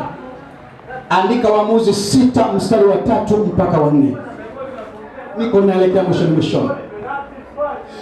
Waamuzi 6:3 mpaka 4. Basi ikawa hapo Israeli walipokuwa wamepanda mashamba, Wamidiani wakakwea na Waamaleki na hao wana wa mashariki wakakwea. Yaani Wamidiani walikuwa nasubiri Waisraeli wamefanya nini? Wamepanda mashamba, ndio wenyewe wanakwenda kupigana nao. Anasubiri umeanzisha duka, ndio unashangaa baba mwenye nyumba anakuja anasema nimebadilisha mawazo na kurudishia kodi. Unashangaa umesema hapa ndipo ambapo ninataka nifanye kitu fulani, kesho unasikia nimeahirisha. Kwa nini anakusubiri mpaka ufanye ndipo anakuja kuvuruga? Anajua umeingia gharama. Sema kwa jina la Yesu Kristo, sitaingia gharama alafu ipotee bure. Kila nitakachoingia gharama nitakufaidi mwenyewe kwa jina la Yesu. Haleluya, haleluya. Kwa hiyo mtu akitaka kuharibu kirahisi mambo au jambo la mtu, anachoweza kufanya ni kumbadilishia majira yake, au anabadili wakati, au anamficha mhusika asijue huo ni wakati gani, au anamficha asijue hayo ni majira gani. Ndio unashangaa mwanamke ama kijana kwa sababu aliumizwa moyo na mpendwa fulani, alafu anasema mimi sitaolewa. Ajui kwamba amefunga majira yake ya maisha yake yote hata kuja kuolewa. Ama mwingine kwa sababu aliumizwa anasema sitapenda tena. Kwa hiyo anasema mimi nitaishi katika chuki. Yesu alimwambia ukiishi kwa upanga utakufa kwa nini? Kwa upanga. Usipopenda na wewe hautapendwa. Kwa hiyo unaposema sitapenda tena, maana yake unasema kwa hivyo na mimi nisipendwe tena. Kwa sababu mzee anakupiga kila siku usiku, unasema wanaume wote hawafai. Na una mtoto wa kike umezaa, unatarajia na wewe siku moja uje usherekee harusi ya mtoto wako umemwozesha, wakati asubuhi na mchana unasema wanaume wote hawafai nini? Hawafai. Una kijana amefanya hivyo, unasema matoto ya siku hizi hayafai. Kwa hiyo unatarajia ukiwa mzee mtoto wako aje kutunza. Majira yatakataa kwa sababu wewe ulisema katika majira yangu matoto haya hayafai, kwa hiyo hayatanilea. Lazima ujifunze kutambua kanuni za majira na unayoongea katika majira yako. Bwana Yesu asifiwe. Bwana Yesu asifiwe. Yesu Kristo aliwaambia ya kwamba kila jambo linakwenda na majira na wakati wake. Yohana 4 mstari wa 23 akasema, lakini saa inakuja na saa ipo ambayo waabudu halisi watamwabudu Baba katika roho na kweli. Akasema saa inakuja. Hiyo saa inakuja ni saa gani hiyo? Ambayo waabudu halisi watamwabudu Mungu. Kwa hiyo kuna saa ambayo yenyewe imeficha nyakati za kumwabudu Mungu katika roho na nini? Na kweli. Hizo saa zikifika zinaamrisha watu wamwabudu Mungu katika roho na nini? Na kweli. Wakati ambapo Adam amezaa mtoto wake wa pili, Abeli yule wa kiume, Kaini akamuua. Alipouawa Kaini, Mungu akasubirisha majira. Hakukuwa na ibada, hakukuwa na maombi. Hata mzee Hawa na bibi Hawa na mzee Adam hawakuwa na neema mpaka walipopata mtoto mwingine, alipozaliwa Enosh. Biblia inasema na alipozaliwa ndipo watu wakaanza kuliita jina la Bwana. Bwana Yesu asifiwe sana. Natamani watu ambao watasema mimi kwa kuwa nimeokoka na Yesu amesema majira yaliyokubalika, chochote ambacho kinanihusu mimi, popote nitakapokuwepo, wapende wasipende, lazima kikubalike kwa sababu nipo katika majira yaliyokubalika. Natamani watu ambao watasema kwa sababu nimeokoka, kwa sababu ninamjua Yesu Kristo, na kwa sababu Yesu ni mwanzo na mwisho, kwangu hakuna majira yatakayovurugwa kwa sababu nipo ndani ambaye anaandaa majira ya kila mtu. Lakini tatizo wapenda wengi wakikaa wanasema, na mimi nikwambie, kuna wengine kama maombi yetu tunayoomba kwa sababu ya kukata tamaa, kwa sababu ya kutokujua. Mwingine anakwenda na hata maombi yake anasema mimi ni kiroboto tu. Bwana, mimi sifai, ni mchwa tu. Mimi ni kama kumbi. Mimi ni mende tu mdogo. Bwana, naomba uniangalie. Bwana, naomba unitazame. Tazama nilivyo, ni kama tambara tu la kupigia deki. Alafu unatarajia Mungu akuone, achukue tambara la kupigia deki, alafu yeye ndo alitumie. Bwana Yesu asifiwe. Bwana Yesu asifiwe. alafu unatarajia Bwana akuchukue wewe mende, ndio wewe unatembea madhabahuni mwake, unamwekea divai pale na unatengeneza uvumba pale. Badala yake anasema huyu mende anachafua madhabahu yangu. Tafuta ile mosquito repellent ama insecticide, dawa ya wadudu, pulizia aondoke madhabahuni mwangu, maana anachafua hali ya hewa. Bwana Yesu asifiwe sana. Bwana Yesu asifiwe sana. Mwambie jirani yako, jifunze kukataa majira mabaya. Kwa sababu tu John alikuuzi ndio unasema watu wote ni wabaya. Yule alikuwa John tu, ndani yake ilikuwa ni neema yake ya kuuzi. Na kuna wengine ili Bwana awapeleke kwenye majira yenu, anawaleta wakorofi, wawakorofishe, alafu ndio mpige hatua muingie kwenye majira yenu. Wana wa Israeli walichelewa majira yao. Yesu Kristo alipokuwa ameondoka akasema, kaeni hapa mpaka nitakapomtuma Roho Mtakatifu. Atakapokuja atawapeleka, mtakwenda kuhubiri Injili, mtaanza Yerusalemu, Uyahudi, huko sijui Yudea mpaka misho. Wenyewe Roho Mtakatifu kaja, wakajikuta wananena na lugha kuanzia asubuhi mpaka jioni, wakajikuta wanaenjoy rakamakanda. Alisema kwamba nitamtuma Roho Mtakatifu, akija mwende mtahubiri Injili. Wenyewe walipompokea Roho Mtakatifu, wengine wakasema nimempata, nilikuwa siwezi kuongea lugha mpya. Ramandeko reka na mahiki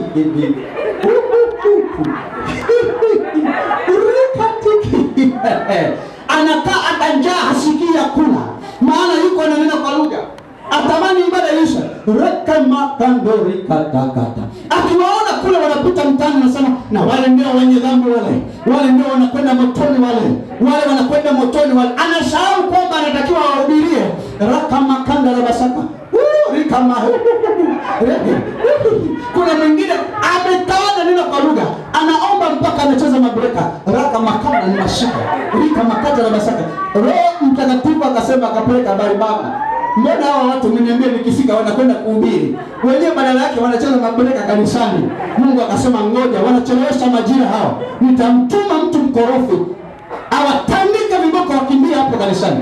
Nitamtuma mtu mkorofi awapige watawanyike. Wakaja wakapigwa, wakatandikwa, wakaanza kulia, baba uko wapi? Lakini wakati wanalia baba uko wapi, wengine wako Yudea, wengine wako maeneo ya Samaria, wengine wamekimbia wako wa Korinto, wengine wamekimbia kwa wako kwa Filipi, wengine wamekimbia wako kwa Thessalonike, wengine wamekimbia kwa Arumi. Kule baba uko wapi? Wakafungua makanisa, Injili ikaenea. Kwa hiyo kuna wengine kwa kutokujua majira yenu, ndio maana mnapigwa kila siku ili mkimbie, muondoke, mwende mkafanye mambo makubwa. Wengine mmehamishwa kazi mlizokuwa nazo kwa hila, mabosi wamewafukuza, mkaomba uhamisho kwa sababu mlikuwa mnasema mimi nimeajiriwa hapa, sitaki kuomba hapa, nataka nikae hapa. Kwa hiyo Mungu anasema nakuletea bosi mkorofi, kila siku anakuchapa, mwisho anakuzidi, nasema baba nimechoka, naomba unihamishie. Alafu anakuhamishia pale Morogoro, kumbe unajikuta umeingia kanisani kwa Pastor Conrad ili uweze kuwa mtumishi pale akuandae. Majira yako yanaangalia na Mungu. Kwa hiyo Mungu akiona anakupita, anamleta mkorofi akutandike kidogo. Kwa hiyo kuna mambo lazima ujue kwamba kuna wakati mwingine Mungu anaona huyu anachelewa, huyo anaruhusu kiboko. Mimi nikwambia kitu kidogo. Yusufu majira yake ya hukumu yalianza kuchelewa. Mtumishi wa Mungu, baba yake alikuwa anampenda, na Biblia inasema kabisa, ukisoma Mwanzo 37 na kuendelea, Biblia inasema na mzee Yakobo alimpenda Yusufu kuliko watoto wake wote. Tena inasema kwa sababu alikuwa ndio mtoto wake nini? Mtoto wake wa mwisho mdogo. Kwa hiyo babu yule akikana Bwana Yesu asifiwe sana. Na dharau zingine wana wa Mungu tunapitia kwa sababu ya umaskini tu. Majira yetu ya kuinuka, Bwana Yesu amesema yamefika. Lakini sisi ndio wavivu, hatujui kufanya kazi. Tunaogopa. Wewe angalia maduka makubwa, wameshika watu wasiomjua Mungu. Biashara mbalimbali wameshika watu wasiomjua Mungu. Sisi tumebaki waoga. Na ndio maana tunatukana, na Mungu anasema na waacha walokole waendelee kutukanwa mpaka waamke usingizi. Nilipookoka nikasema nakataa kuwa ovyo. Nikasema kama ni maskini, niwe maskini kwa sababu ya kugawa na kusaidia, ama kwa ajili ya kazi ya Bwana. Lakini nikasema ninakataa. Nikiwa niko chuo, niliomba maombi haya. Nikamwambia Mungu, kwa sababu umeniokoa, maana niliokoka nikiwa chuo. Nikamwambia Mungu, kwa sababu umeniokoa, najua sitaweza mwenyewe. Nikasema lakini tukubaliane. Tangu mdogo najua nimeishi maisha maskini. Na hata sasa wakati mimi niko kwenye dini zangu huku, nasikia tunawasema walokole wale kwamba walokole wamejitokea wale. Hasa na mimi naenda huko kwa hao ambao nilikuwa nawapiga vijembe kwamba wamechoka. Leo na mimi naingia kwenye kusanyiko la hao ambao nilikuwa nawasema kwamba hao walokole wamefanya nini? Wamechoka. Kazi yao kulialia. Na mimi unanipa machozi na kwenda huko na mimi naenda kulialia. Basi walau ukinipeleka huko nikalie, niwe nalia lakini nikichungulia mfukoni huko nina hela. Kwa hiyo hata akiniuliza wewe mlokole unalia, namwambia sili kwa sababu ya yote, shika 10,000 hiyo nikupe, nalia kwa sababu namlilia Bwana, sio kwa sababu ya tabu. Nikamwambia Mungu, naomba hiyo neema unisaidie niwe nayo. Bwana Yesu asifiwe sana. Nilipomaliza chuo, nikakaa nikasema nina vitu vyangu, sina chochote, sikusubiri kazi. Nikamtafuta rafiki yangu nikamwambia naomba twende sokoni. Tunatengeneza hata juisi, tuanzie hapo kutuuza juisi. Wakati huo na vyeti, sinasubiria kazi, sijakaa nyumbani. Wakati napanga ule mpango, Mungu akaniona kusema kijana huyu. Naona aliniomba afu naona anachukua hatua. Nikakwenda nikamkuta mtu mmoja mtumishi wa Mungu ana duka hapo mjini. Nikaenda nikamwambia mimi sitaki kuomba hela. Nataka nakuja kufanyia kazi. Akaniambia utanifanyia kazi gani? Nikamwambia hapo patamu. Nikamwambia mimi ukiniweka dukani kwako, namba moja mauzo yataongezeka kuliko kawaida. Alafu wewe unaitwa dukani unaulizwa nikikupa ba dukani nipo utafanya vizuri. Kama Bwana ikimpendeza. Kama Bwana ikimpendeza. Shauri yako. Bwana Yesu asifiwe sana. Unaitwa unaambiwa vipi hapa? Hii kazi unaiweza hii? Mimi sina uzoefu. Kuna uzoefu, nani kukwambia uzoefu unapatikana kabla ya kuanza kazi? Uzoefu unapatikana baada ya kuanza kazi. Tatizo tumechelewa. Kwa hiyo Mungu anaamua nyumbani wanakusema mwangalie mlokole. Mwangalie vichwa. Mwangalie ngoni. Mwangalie. Baba, kwa jina la Yesu. Sisi ndio wale tuliozaliwa. Sisi ndio wale ambao umesema ni masalia ya mwisho. Ndio watakatifu piwa. Ona hata ndugu zangu wenyewe wananisema. Ona hata ndugu zangu hawanitaki. Baba, ninaomba ikiwezekana upepo wa kisulisuli uwajie wala wajifunze. Mungu haleti upepo wa kisulisuli. Sana atakwambia nenda huko kafanikiwe, alafu atakupa heshima yako hapa. Kwa hiyo mara nyingi tumekosa kujua majira, ndio maana tunasema ovyo. Bwana Yesu asifiwe sana. Bwana Yesu asifiwe sana.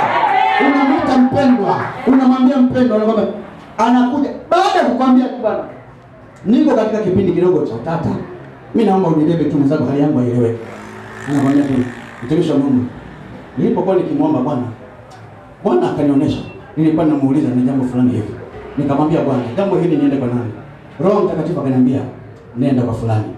Ukienda kwa fulani atakupa. Kwa hiyo mtumishi, nimekuja hapa. Roho Mtakatifu ameniongoza. Amesema unisaidie kama shilingi 50,000 tu.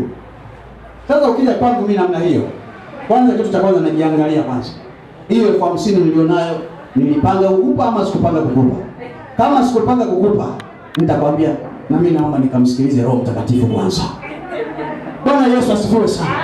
Kwa lugha nyepesi, Mungu anasema maisha yetu yamefichwa katika majira, na kwa sababu huu ndio wakati wetu wa kuinuka. Ndio maana Mungu akafundisha katika kitabu cha Isaya 61. Naomba twende pale haraka. Twende Isaya 61. Na leo hii najua baada ya somo hili kuna watu hapa mnakwenda kubadilika. Kuna watu hapa mnakwenda kuchukua viwanja.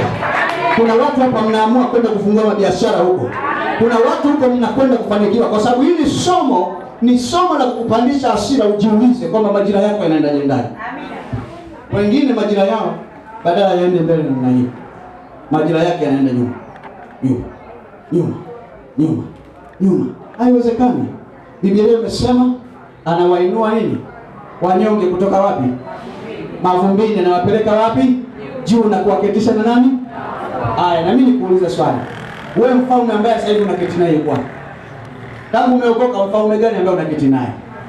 Hapa tujiulize maswali magumu. Majira tumeyachezea, mtumishi wa Mungu. Aya. Neno la Mungu linasema, Bwana ndiye nani? Mchungaji wangu. Mchungaji wangu. Sitafanya nini? Aya, muulize jirani yako. Mwenzangu, vipi, una kila kitu hapa? Mwambie, vipi, upungufu umekuwa mwingi ama umejaa mifukoni mingi? Tujiulize, nani amekosea? Ni mchungaji ndiye amekosea ama kondoo? Kwa hiyo Mungu ametupa kila kitu. Ndio maana nikakwambia tumia vizuri majina kwenye Biblia. Jua kwa nini nasema mimi ni mwanzo, mimi ni mwisho, na kwa nini nasema mimi ni mchungaji mwema. Mchungaji mwema hutoa uhai wake kwa ajili ya kondoo wake, naye waongoza katika malisho ya majani mazuri, naye wahakikisha wanakula na kushiba. Lakini wewe kila siku ni miayo, unapiga miayo. Tukuulize, hiyo miayo unapiga umefunga kwa kupenda ama umefunga kwa sababu hakuna mlo? Bwana Yesu asifiwe sana. Bwana Yesu asifiwe sana. Mwambie jirani yako, naona mchungaji anatupiga vijembe sasa. Okay, twende kwenye Isaya nimalize mimi niondoke zangu. Bwana Yesu asifiwe. Isaya 61, Mungu akawatazama walokole. Akawaona walokole wa wakati ule, yaani taifa lake la Israeli. Kila akikaa kila mmoja. Mwenzangu vipi? Hali mbaya. Kila mmoja hali mbaya. Wacha nikwambie sasa. Mungu akasema nimechoshwa na hawa watu. Majira yamefika lakini hawaelewi. Roho wa Bwana juu yangu, kwa sababu Bwana amenitia mafuta niwahubiri wenyekevu habari njema. Amenituma ili kuwaganga waliovunjika moyo, kuwatangazia mateka uhuru wao, na hao waliofungwa habari za kufunguliwa kwao. Mstari wa pili sasa. Kutangaza mwaka wa Bwana uliokubaliwa na siku ya kisasi cha Mungu. Namba 1, kuwafariji wote waliao. Mgeukie jirani yako, mwambie umekuwa ukifurahi ama umekuwa ukilialia. Kwa hiyo kama ukijiona kila siku unalialia, manake ujue ni majira magumu sana, kwa sababu unahitaji ufarijiwe sana.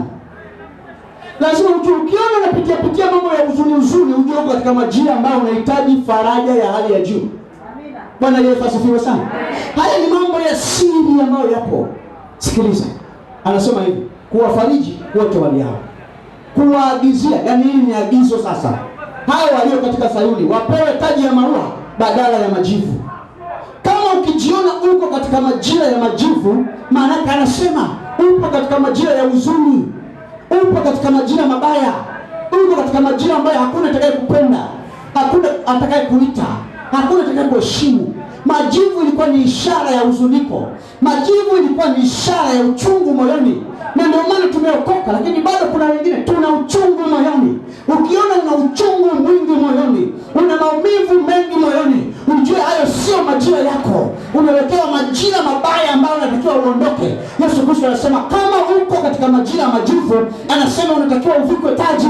Taji ni nini? Taji anavikwa kwenye harusi. Taji anavikwa kwenye graduation. Taji anavikwa katika siku njema zenye furaha. Anasema hivi, acha kukaa chini na kujionea huruma.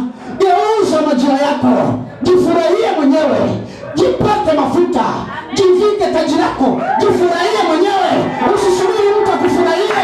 Majira yako ya furaha, raha, ujipe mwenyewe, usisubiri wakupe. Lakini wengi hatuelewi.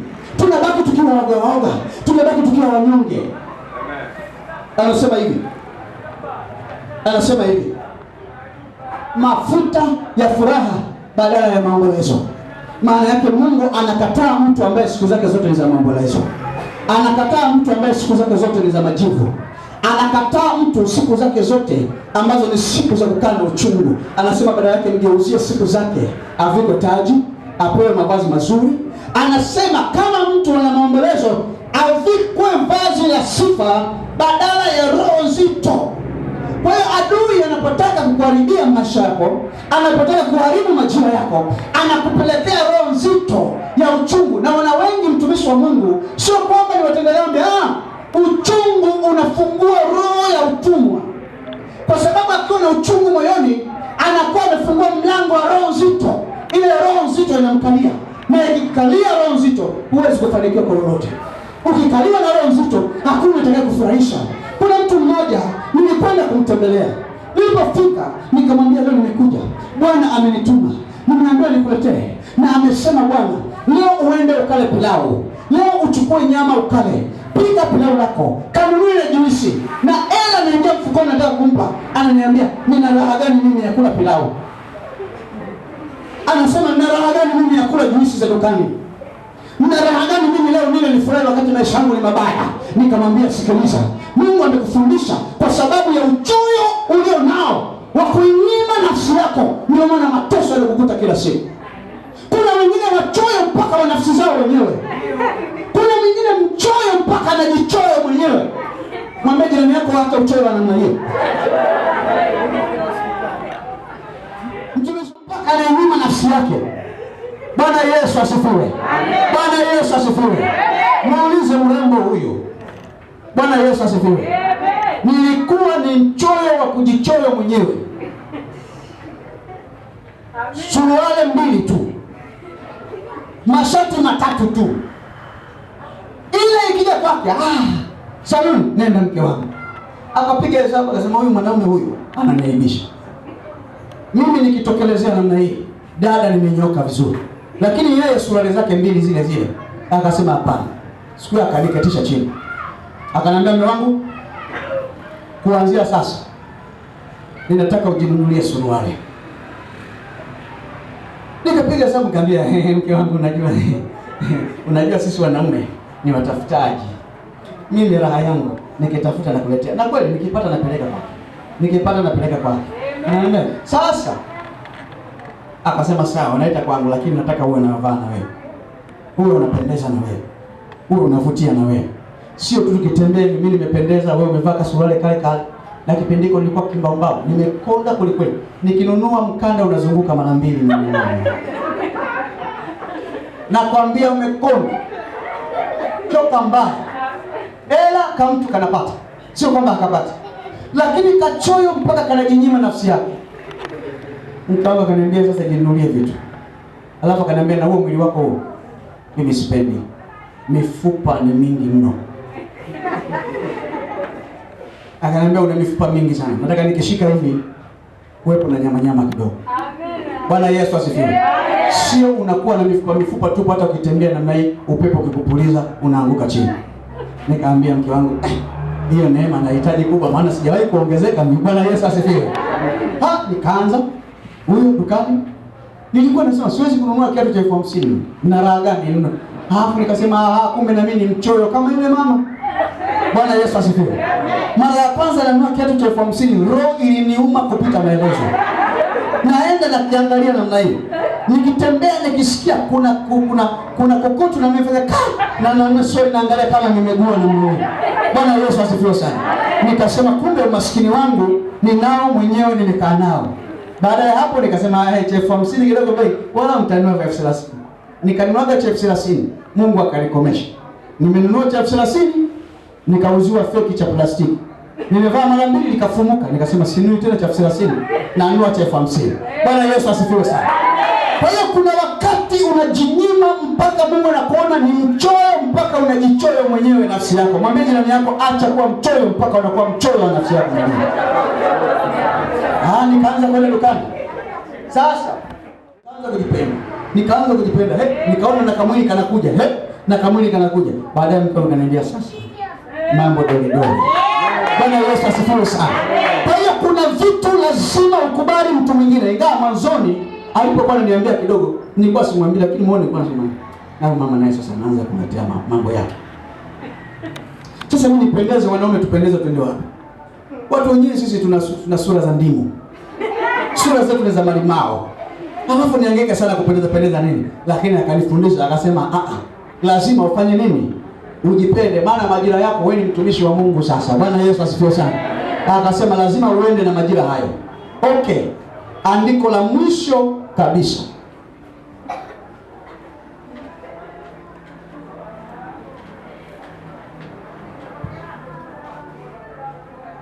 Mungu kwa nini yeye pekee anajiita ndiye ambaye ni mwanzo na mwisho? Kwa sababu Mungu ndiye anayeandaa majira na ndiye mwenye nguvu ya kubadilisha majira. Amina. Twende katika kitabu kile cha Danieli. Danieli sura ya 2 mstari wa 21. Danieli sura ya 2 mstari wa 21. Yeye hubadili majira na nyakati, huuzuru wafalme na kuwamilikisha wafalme, huwapa hekima wenye hekima, huwapa wenye ufahamu maarifa. Kwa anasema ni Mungu pekee ambaye anabadili majira na nyakati. Shetani anapobadilisha, habadilishi kama Mungu, ila anahamisha ya huyu anayapeleka kwa yule. Mfano, kabla ya kwenda kwenye huo mfano. Kwa hiyo Mungu anapotaka kuwamilikisha wafalme ama kuondoa wafalme madarakani, anachofanya anabadili tu majira. ulipofika wakati wa majira ya Kikwete, kila mtu akaimba nyimbo za kumsifia Kikwete, na kweli watu wakampenda Kikwete. Akaingia madarakani, akawa nani? Rais. Yalikuwa ni majira ya nani yale? Ya Kikwete. Yalipofika majira ya Magufuli, kila mtu Magufuli, akaimba Magufuli, kwa sababu ni nini? Ni majira yake. Kwa hiyo majira, Mungu akasema ndiye wabeba wafalme kufika pale walipo. Majira hayo yalipoisha, na wenyewe wakashushwa. Kwa kila mmoja na majira yake. Ndio maana nikasema ukipitisha majira yako ya kuinuka, yakaja majira ya kushuka, utatumia nguvu kubwa sana kuweza kuinuka tena. Ndio maana ni muhimu sana uzingatie majira ulio nayo. Amina. Bwana Yesu asifiwe. Amen. Danieli 7:25. Naye atanena maneno kinyume chake. Danieli 7:25. Naye atanena maneno kinyume chake aliye juu, naye atawadhoofisha watakatifu wake aliye juu, naye ataazimu kubadili majira na sheria. Unaona? Adui ataazimu kufanya nini? Kubadili majira. Hafanyi kitu kingine, anabadilisha majira.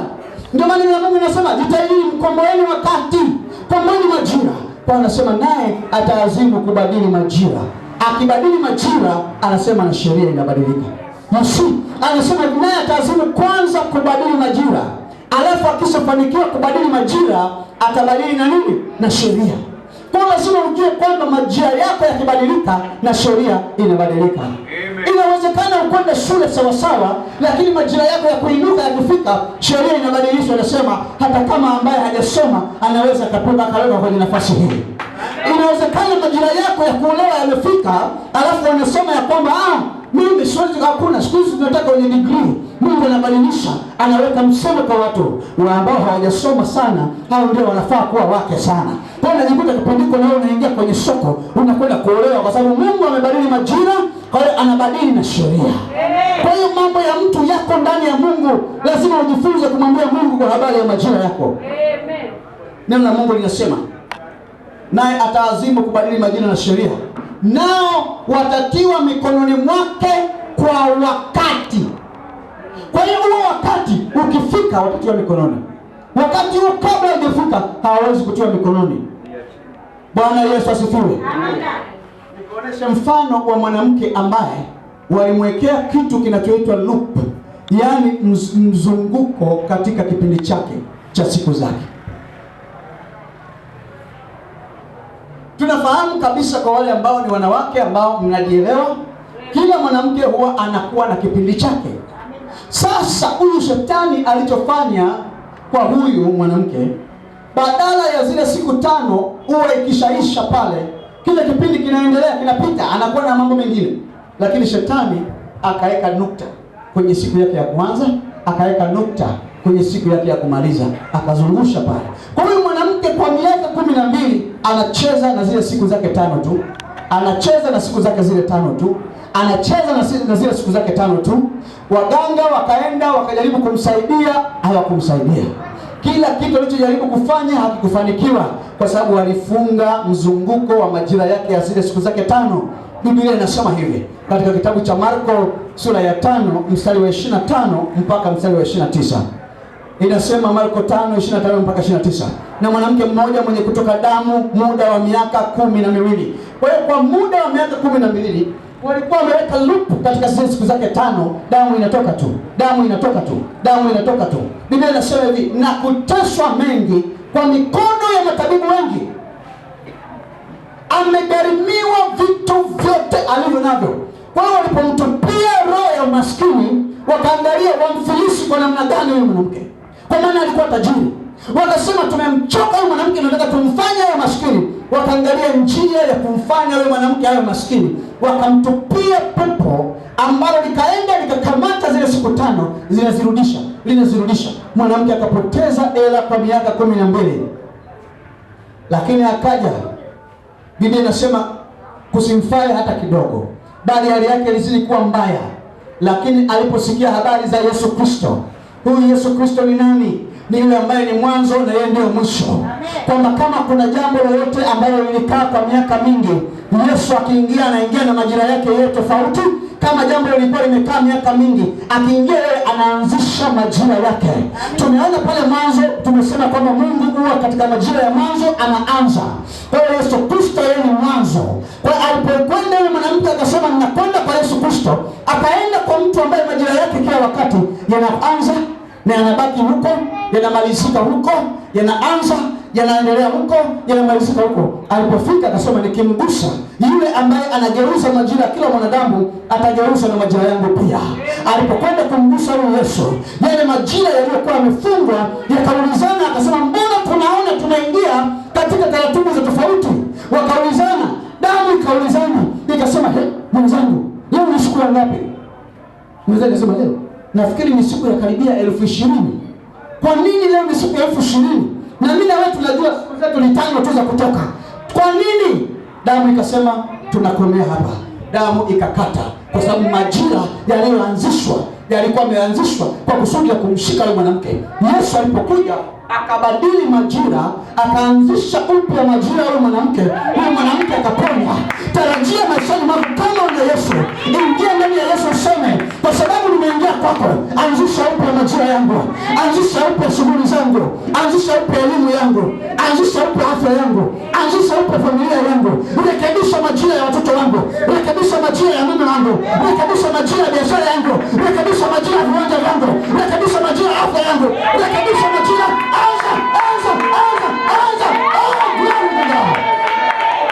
Simama kwa miguu yako.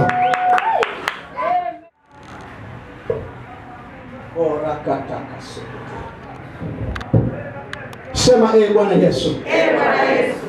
Leo hii nimesimama katika kipindi hiki chote. Kwa muda huu wa saa 1 na dakika 50 hizi.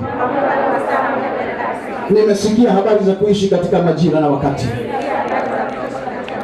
Bwana Yesu Kristo. Naomba ongeza sauti yako sasa, sema Bwana Yesu Kristo. Kama koikoi anavyojua nyakati zake. Nyakati zake zilizoamriwa. Na kama huwa na maiwayu na korongo ambavyo huangalia nyakati. Na kama Yesu Kristo alivyosema, inueni macho yenu mtazame. Bwana Yesu, ninaomba ufunue macho yangu. Naomba ufunue macho yangu ya rohoni. Naomba unijulishe nyakati nilizo nazo. Naomba unijulishe majira niliyo nayo. Sema Baba, kwa jina la Yesu, kwa hasira na kwa moto, ninamkamata anayechezea majira yangu. Ninamkamata anayechezea nyakati zangu. Sema Baba, kwa jina la Yesu, kwa hasira na kwa moyo, kwa moto na kwa nguvu, ninamkamata anayechukua na kutumia majira yangu. Sema ninamkamata na kumchukua anayechezea majira yangu. Sema kwa jina la Yesu, kwa jina la Yesu, kwa jina la Yesu. Ewe mwizi wa nyakati, ewe mwizi wa nyakati, ewe mwizi wa nyakati, ewe mwizi wa majira, sema kwa jina la Yesu, achia majira yangu, achia nyakati zangu, achia majira yangu, achia nyakati zangu. Sema kwa jina la Yesu, kwa jina la Yesu. Ewe wagiza, ewe pepo, enyi majini, enyi nguvu za giza, sema kwa jina la Yesu, kwa jina la Yesu. Ninawapiga upofu kwa jina la Yesu. Sema ninawakamata. Sema mkamatwe. Sema mkamatwe. Mkamatwe. Wote mnaoiba majira, wote mnaoiba nyakati, wote mnaochezea majira yangu, wote mnaochezea muda wangu, sema moto juu yenu, moto juu yenu, moto juu yenu, moto juu yenu. Sema Baba, Baba, Baba, sema ninatabiri sasa habari za neema yangu. Sema habari za majira yangu, habari za nyakati zangu. Sema wakati ndio huu. Sema majira ndio haya. Sitakubali kubaki chini, sitakubali kubaki chini.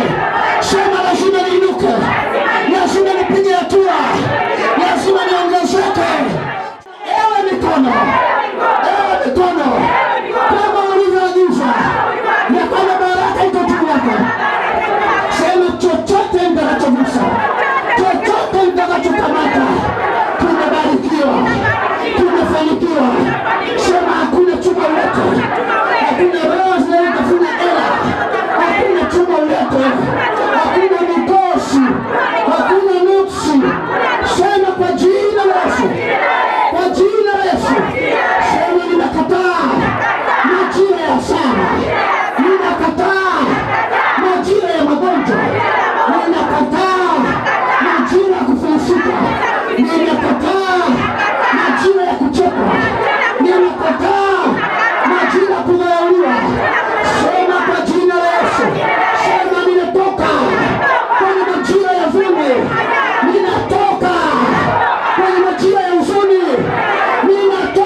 Yes. Pigia Bwana Yesu makofi. Piga tena na tena makofi. Ongeza tena kwa ajili ya utukufu wa Mungu Baba. Ongeza tena. Shangilia tena. Piga makofi tena. Paza sauti. Shangilia tena. Shangilia tena. Baba amependa kwako. Majira yako yamebadilishwa. Majira yako yamebadilishwa. Kubarikiwa kwako kumebadilishwa. Shangilia Bwana Yesu. Shangilia tena. Shangilia tena. Bwana amekufundisha. Bwana amekufundisha kutembea katika majira ya wana wa Isakari. Wana ambao walikuwa wanajua kusoma majira na nyakati zao. Majira kubarikiwa kwao. Mwongeze Bwana Yesu. Shangwe na vigelegele. Shangwe na vigelegele. Katika jina la Yesu. Anastahili sifa mwanaume Yesu. Anastahili sifa. Anastahili utukufu. Anastahili kuinuliwa. Simba kabila ya Yuda. Hakuna jemedali aliye mkuu zaidi yake. Yeye ni mwanaume wa wanaume. Jesus. Hallelujah. Hallelujah. Hallelujah. Hallelujah. Hallelujah. Ninaona mtu mmoja mahali hapa ambaye Bwana anaanza kutembea naye. Baba ataanza kutembea naye. Majira yako yamebadilishwa. Wewe sio mtu wa kawaida. Ulikuwa unaonekana ni wa kawaida, lakini Bwana amekubadilisha sasa. Wewe sio mtu wa kawaida tena. Wewe sio mtu wa kawaida tena. Wewe sio mtu wa kawaida tena. Majira yako yamebadilishwa. Majira yako yamebadilishwa. Majira yako yamebadilishwa. Bwana atatembea na wewe. Yuko mtu ninaona Baba anasema naye. Baba amebadilisha majira yako. Baba ameanza kubadilisha majira yako. Utatembea kwenye uweza, utatembea kwenye nguvu. Ninaona mafuta ya Roho Mtakatifu yako mahali hapa. Ninaona uwezo wa Roho Mtakatifu ukiwa umetulia. Kuna wingu la Roho Mtakatifu linapita. Kuna nguvu ya Roho Mtakatifu. Kuna mafuta ya Roho Mtakatifu. Kuna mafuta ya Roho Mtakatifu. Yuko mtu hapa. Yuko mtu pande wa katikati. Ninaona Bwana akisema naye. Ninaona Bwana majira yamebadilishwa. Ninaona nguvu ya Mungu. Ninaona uwepo wa Mungu juu yako. Ninaona Mungu amebadilisha majira yako. Wewe sio kawaida. Jesus. Iko nguvu inatembea. Iko nguvu inatembea. Iko nguvu inatembea. Iko nguvu inatembea. Yuko Roho Mtakatifu. Sio siku ya kawaida leo. Haujaje duniani kutalii. Haujaje kanisani kutalii. Kuna uwepo wa Mungu mahali hapa. Ninaona Bwana anatembea kwa nguvu zake, kwa mamlaka yake. Liko wingu linatembea mahali hapa. Ukiona mtu amezidiwa, msaidie Mungu, msaidie kumdaka. Liko wingu la Roho Mtakatifu. Jesus. Jesus. Roho Mtakatifu anatembea, ninaona. Anatembea, ninaona Roho Mtakatifu. Anatembea Roho Mtakatifu. Anatembea Roho Mtakatifu. Anatembea Roho Mtakatifu. Anatembea Roho Mtakatifu. Sio siku ya kawaida. Sio siku ya kawaida. Liko wingu la Roho Mtakatifu hapa. Liko nguvu ya Roho Mtakatifu hapa. Roho Mtakatifu yuko hapa. Yuko hapa anatembea. Kwa mafuta yake anatembea. Yes Jesus. Yes Jesus. Yes Jesus. Roho Mtakatifu anatembea. Anatembea, anatembea. Anatembea, kuna watu wanatembelewa. Roho Mtakatifu yuko hapa. Roho Mtakatifu. Roho Mtakatifu. Ninaona mtu mmoja hapa. Bwana anamfungua macho ya rohoni. Macho ya kuona anafunguliwa. Macho ya kuona majira na nyakati yako. Macho ya kuona majira na nyakati yako. Bwana anakufungua macho yako. Macho yako yanafunguliwa. Wewe si wa kawaida. Si wa kawaida. Jesus. Kuna nguvu hapa. Iko nguvu ninaiona. Rakasekeleka. Leo sio siku ya kawaida. Sio siku ya kawaida. Sio siku ya kawaida. Sio siku ya kawaida. Yuko mtu hapa Roho Mtakatifu anajaa katikati yako. Jesus. Rakasekeleka. Rikasaka. Iko nguvu ninaona inatembea. Iko nguvu ninaona inatembea. Iko nguvu ninaona inatembea. Iko nguvu kama umeme inatembea. Iko nguvu inatembea kama umeme. Jesus. Rakasaka. Kuna nguvu ambayo sio ya kawaida hapa. Kuna nguvu sio ya kawaida. Ninaomba yule dada asaidiwe mtoto. Jesus. Kuna nguvu sio ya kawaida. Kuna nguvu sio ya kawaida inatembea. Inatembea. Inatembea. Roho Mtakatifu tembea. Tembea kwa watoto wako. Tembea kwa watoto wako. Tembea kwa watoto wako. Tembea kwa watoto wako. Rakasotonika. Sio siku ya kawaida. Roho Mtakatifu anafunika. Zile mbinu za moto siku ya Pentekoste mahali hapa zinashuka. Zimeshuka kwa ajili ya kutuhudumia. Ile nguvu na uwepo wa Roho Mtakatifu. Mbinu za moto siku ya Pentekoste zilishuka. Leo Bwana ameshuka.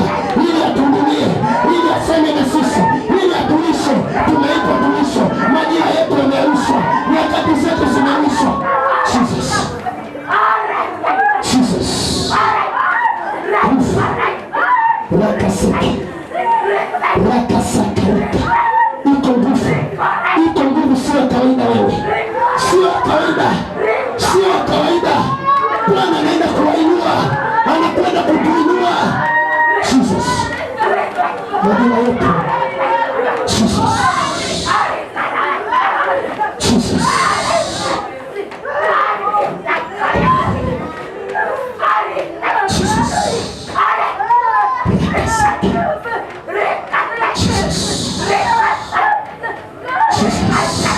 Roho Mtakatifu, Roho Mtakatifu, Roho Mtakatifu, Roho Mtakatifu. Kuna wingu la Roho Mtakatifu, kuna wingu la Roho Mtakatifu, kuna wingu la Roho Mtakatifu. Baba anatembea, anatembea, anatembea, anatembea. Ni majina yake, ni majina yake, ni majina yake, ni majina yake. Yes, yes. Yes, yes, Jesus. Yes, Jesus. Yes, Jesus.